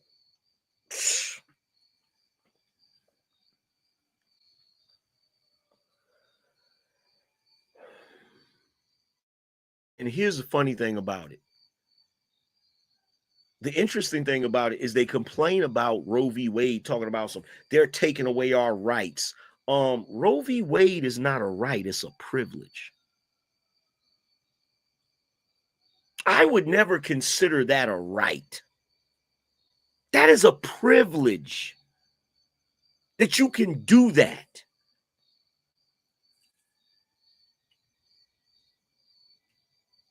That's a privilege. That's a privilege. Because I want you to think about it like this.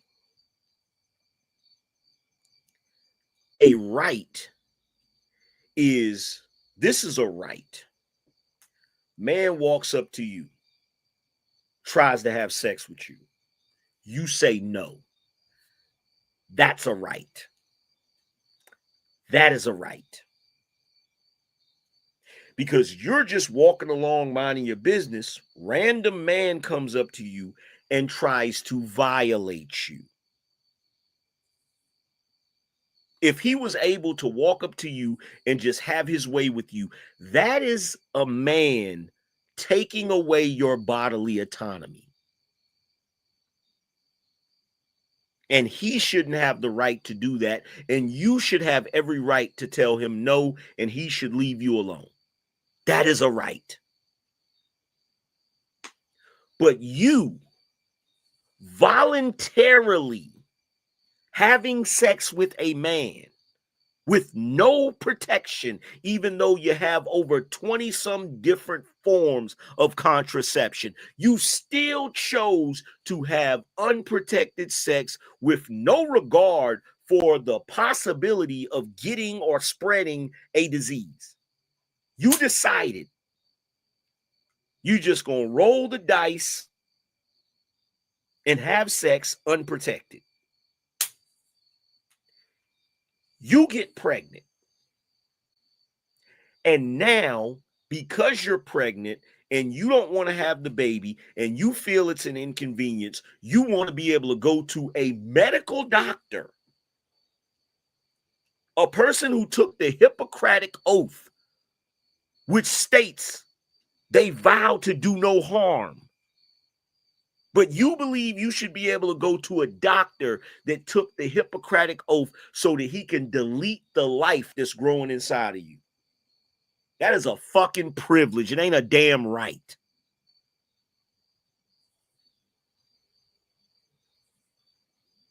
It's a privilege, and a controversial one at that.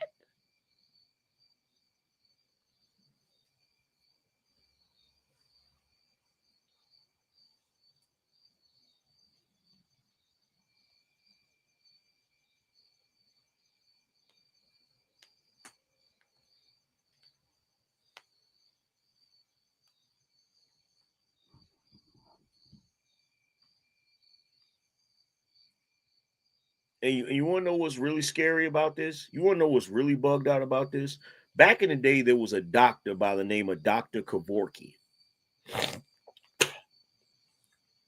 Older people that were sick, that didn't want to live anymore, they would go to him so that he could make them comfortable and basically put them out of their misery, but do it in a humane and painless way.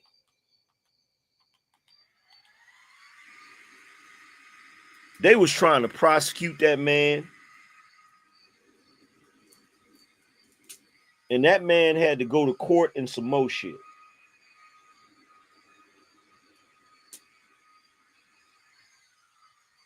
Because even though those fully grown adults consented to Dr. Kevorkian taking their life, the court and the public was saying he shouldn't have the ability to do that. So we literally had court and some more shit and public outrage because a doctor was taking the lives of fully grown adults who consented to him doing so. But no one has a problem with women taking the lives of babies who can't even consent.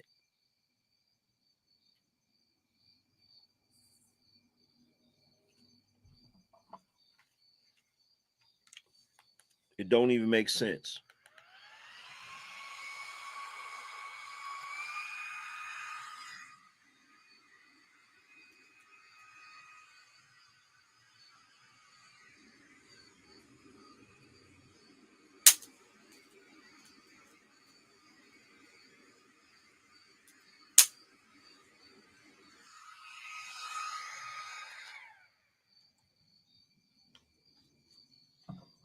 It don't even make sense, bro.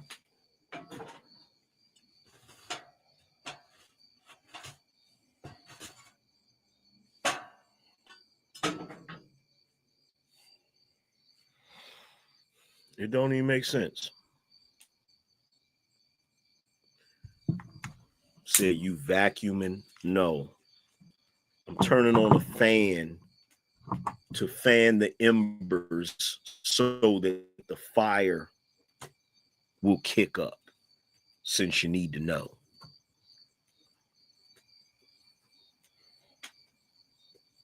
It's just the most ridiculous thing in the world, man. It's the most ridiculous thing in the world. Utterly ridiculous. Shout out to Gone Postal. Appreciate you. Now imagine if I would have been able to say all of this on that stream. Do you have any idea how clippable that shit would be?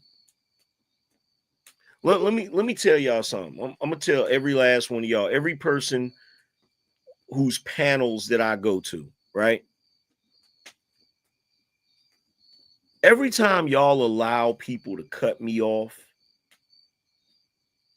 and I gotta fight to get a word in. See, this is what they don't realize. The moment that I try to interject something, it's because I just had a brilliant thought. And you know what they do? Hold on, angry man. They make me wait. And sometimes they make me wait for an extended period of time. We talking 10, 20 minutes. Meanwhile, I'm sitting there listening to everybody talk. And guess what happens? I forget my train of thought. I have ADHD. I forget my train of thought.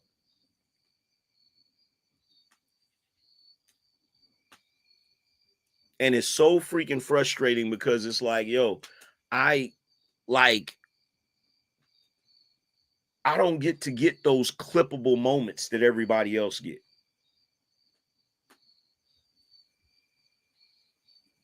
I don't get to get those clippable moments because it's like the moment I get on panels, niggas want to freaking. It's like, bruh, I'm a fucking bro. I'm kind of a big deal. I'm a phenomenal content creator. And when I join y'all's panel to add to the content, y'all shut me down.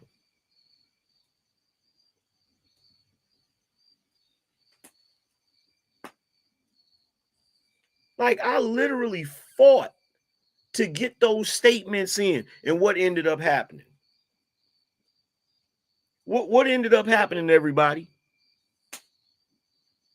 I fought to get my statements in. And what ended up happening? Did the shit or did it not end up getting clipped? Now, when that shit gets clipped, what's going to happen? People going to look at the clips and they're going to be like, oh shit, they be over there cooking. And they're going to go over and watch the show.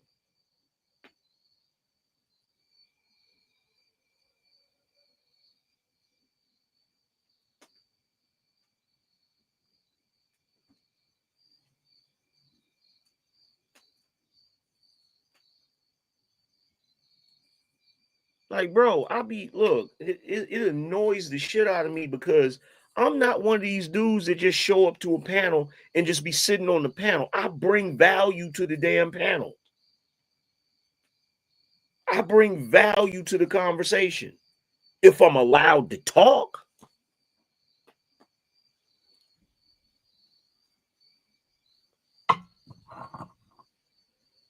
Shit is crazy. That's the whole reason why, bro. That's the whole reason why I don't do panels on my show. That's the whole reason. Because bro, I don't do panels because there has to be somewhere where I can get these thoughts out uninterrupted. And what happens when I get them out uninterrupted? We cook. Shout out to Bryson, said the problem is most people are talking just to talk, but you're talking to actually have intelligent discourse. Exactly. Exactly. There do be a lot of people that just talking just to talk. Shit. Fantastic was on the show and you know, I rock with Mr. Fantastic. He be making some valid points. And shit, he couldn't even get a word in because of this chick. He couldn't even get a word in.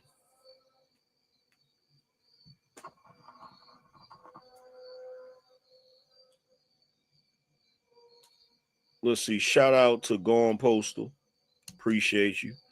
Shout out to T. Martin, says, show them how we cook in the BINO Nation. No doubt. Shout out to Ambush. He said, if they've never said for men, don't trust them. Zacchaeus said, happy belated birthday, born day. Appreciate you, bro. Shout out to Glenn. He said, support, brother. Appreciate you. Yo, my thing is this. My thing is this. Do y'all see anybody doing shows talking about the guy show or the man show? And then when they have the panel and women come on there and women get to talking too much, they shut them down. Say, hold on, wait a minute. This show is for the fellas. Y'all women got to tone it down a little bit. See that?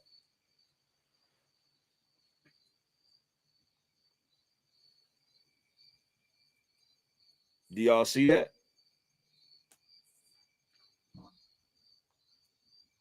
Shout out. Is that Tommy? Is the name is backwards? Is that Tommy? Is that you, Tommy? He said, my dog.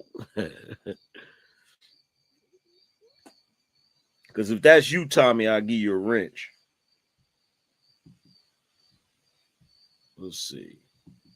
Let me give him a wrench anyway.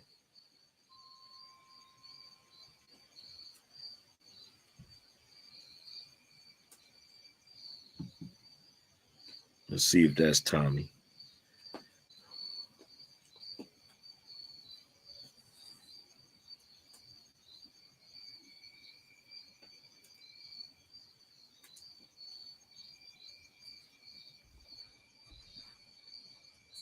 Oh, it is Tommy. It is Tommy. Did you see them clips, Tommy?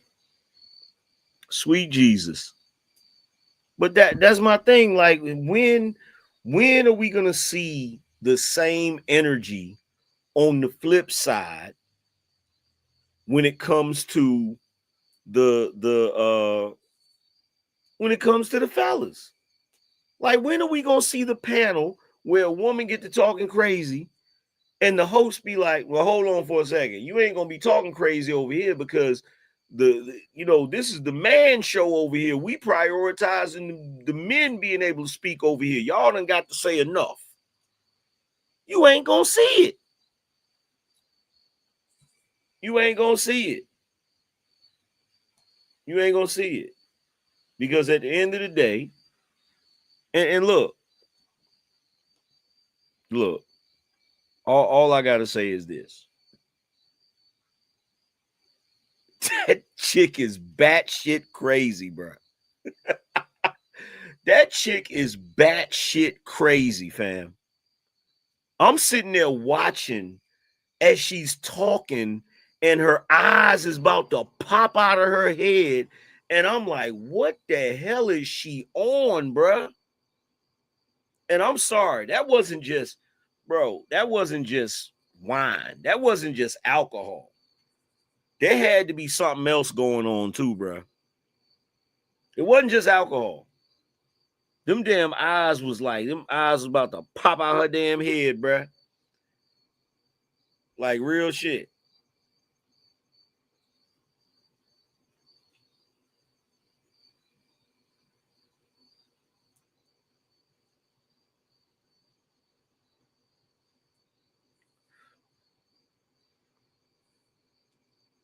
But yeah, like I told him. At the end of the day, I said, y'all bugging right now, bro. I said, y'all bugging. Y'all having a show where you're literally talking about women having too much privilege and how that's to the men's disadvantage. But you're on the panel giving women more privilege than the men, which is to the men's disadvantage. And it took for one of the chicks to say it. The shorty, she got up there and she was like, yo, you talking about oppression, but you've been on the panel the entire time talking over all of the men. You've been dominating the whole conversation.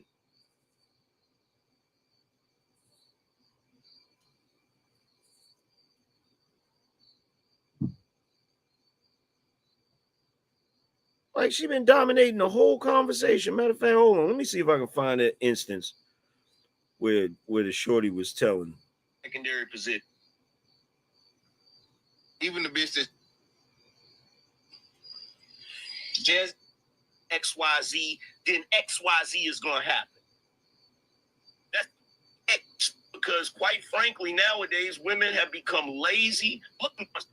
Oh, hold on. Should start appreciating. I get the lens. To all the black men watching this show, like, oh, he not doing this no more. But he's exactly and share. Let's see, where's Shorty at? There's a legend called Angryman.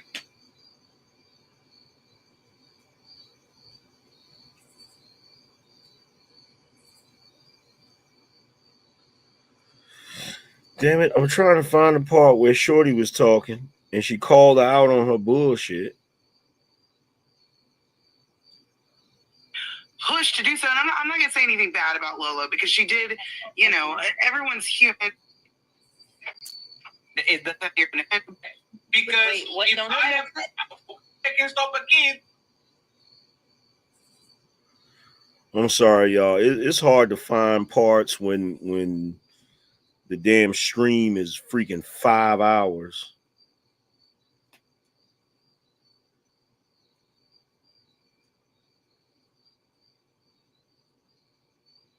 Booty. Shout out to Fudge 357. He said, facts. I saw that video today. You even said when Jazz paused, you think she's done, but she'll say, I'm not done, but paraphrase her words again. Yeah, because she didn't want me to talk. That's all that was. That is one of the most annoying things in the world is when a woman is on a panel talking and then she stops. You know it's a stop. And then you interject something and then she said, oh, I wasn't finished talking. And then we'll proceed to repeat the same shit.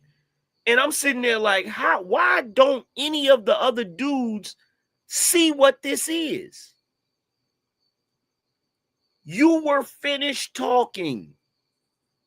You're just trying to prolong this cook session that's about to happen. You're trying to prolong me, or you're trying to prevent me from debunking all of that dumb shit you just said. And it's the most, bro, it's the most childish shit I've ever seen in my life.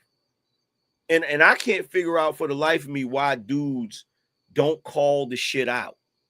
Just call it out for what it is so they'll stop fucking doing it, bruh. If you call them out enough on it, guess what? You will be surprised. They'll stop fucking doing it.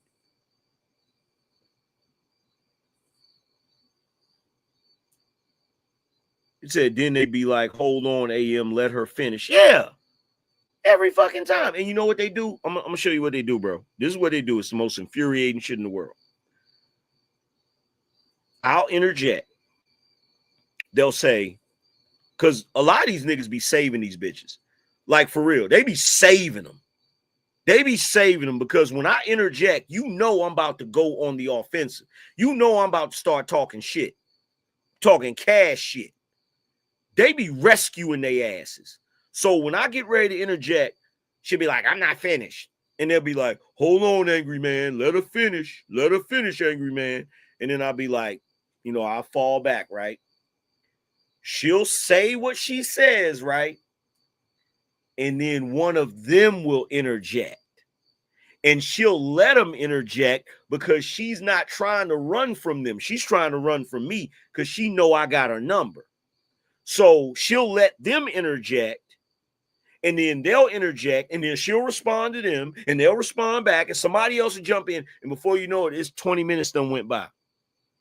20 minutes done went by. And half the time, I done forgot what the fuck I was going to say. I done forgot what I was going to say. They do this shit every time. Tommy said that's what Fatty did with me that day. Oh, yeah, that came up too. That came up on the show too. Because he was like, this is the same thing with Tommy. I was like, bro, I said, since you want to bring up Tommy, I said, you doing the same shit you did that night, Tommy.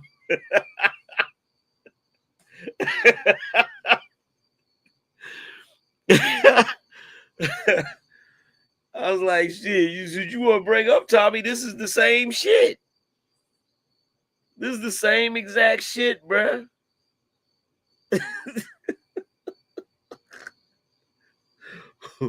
When are we gonna learn? These women be, bruh, I swear to God, these women be ruling shit, fam. They show up and be running shit. They be running shit, bro. And I just be like, damn. Can we just have some brothers like just shout out to Big Mike said Fatty let her go. Let's see. Ramshod. Yeah. Yeah, she was going crazy. She was going crazy. And look, Fatty and Ali, they said, they was like, well, give us advice. Give us advice on what we can do. Because we trying to, they said they trying to be fair and balanced, right? Shout out to Big Joke. Said it's a money play, AM. The hosts know women donate more than the fellas, so cater to the women to get more money. Shout out to Mr. Madness. Appreciate you.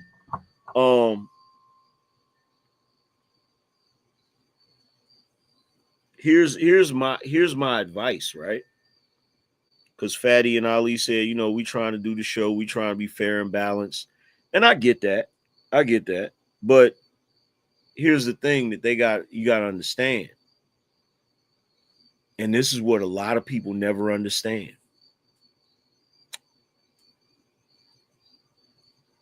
Having women on your show will get views. And the reason it's going to get views is because occasionally women are going to say some dumb shit. And then men get to debunk the dumb shit. And it makes for a clickable moment. Occasionally women are going to come up there and they're going to go full feminist and try to argue back and forth with men. That's also going to be a clickable moment. Right? Not to mention the fact, if you get pretty women to come on your show, dudes are going to watch just because they pervs and they want to stare at pretty women. They want to perv a dish, right? So yeah, all of that works. But but it's a slippery slope. And I'm going to tell you why it's a slippery slope. Shout out to Adam. It's a slippery slope because no matter how many women come to the chat room, no matter how many women you have on your panels, this is still a male space. I know y'all don't think it is, but this is still a male space. And if you think the men ain't watching and taking notes, you mistaken. So all I can say is this. You got to keep the same smoke across the board. In other words, Don't have no moments where you got somebody, you got a dude on the panel that's over talking everybody and just cutting up, and you start going in on that dude or dropping the dude or muting the dude. And then you have another instance where you let the women get away with all of that shit. Because if you do that shit, the men are going to take notice. The men are going to take notice. The men are going to take notice. They're going to be like, hold on, wait a minute. Why y'all letting the women get away with XYZ? Y'all don't let the men get away with that shit. They trust and believe. Dudes will notice that shit.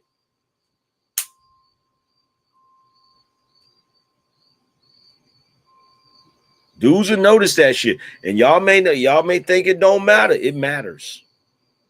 It freaking matters. It matters. This is still a guy's space. This is still a guy's space. You feel me? And the moment you start, anytime you start showing more favor to the women, dudes is gonna start calling you simps.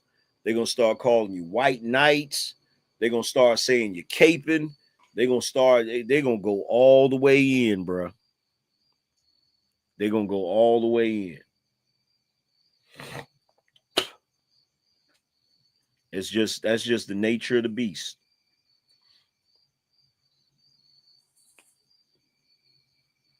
That's just the nature of the beast. I shouldn't even be talking about this shit. I shouldn't even be talking about this shit tonight. I should be talking about some politics. That's really what I should be talking about. I should be talking about some damn politics instead of this goofy shit. But I had to talk about it. Oh my God, I had to talk about it. Shorty was bugging. Oh my God, Shorty was bugging. Shorty was bugging. There's one moment where I went off. I went berserk. I'm talking about I went all the way in, and Fatty was like, yo, you jeopardizing the platform. So I will issue a public apology to Ali and Fatty. My apologies if I said anything that could possibly jeopardize. I didn't feel like I was jeopardizing it, but y'all said that some of the stuff that I was saying could possibly jeopardize it. So I just want to let you know, my bad. That wasn't my intention. It was not my intention. Shout out to D, said some dudes try to recreate tonight's conversation within the male space. Yeah. Yeah.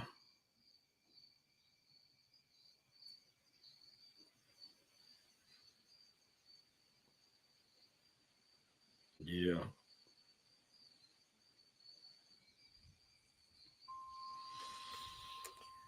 Yeah, but we've been on here long enough. We've been on here almost 3 hours. Shout out to everybody that came through, man. I appreciate y'all.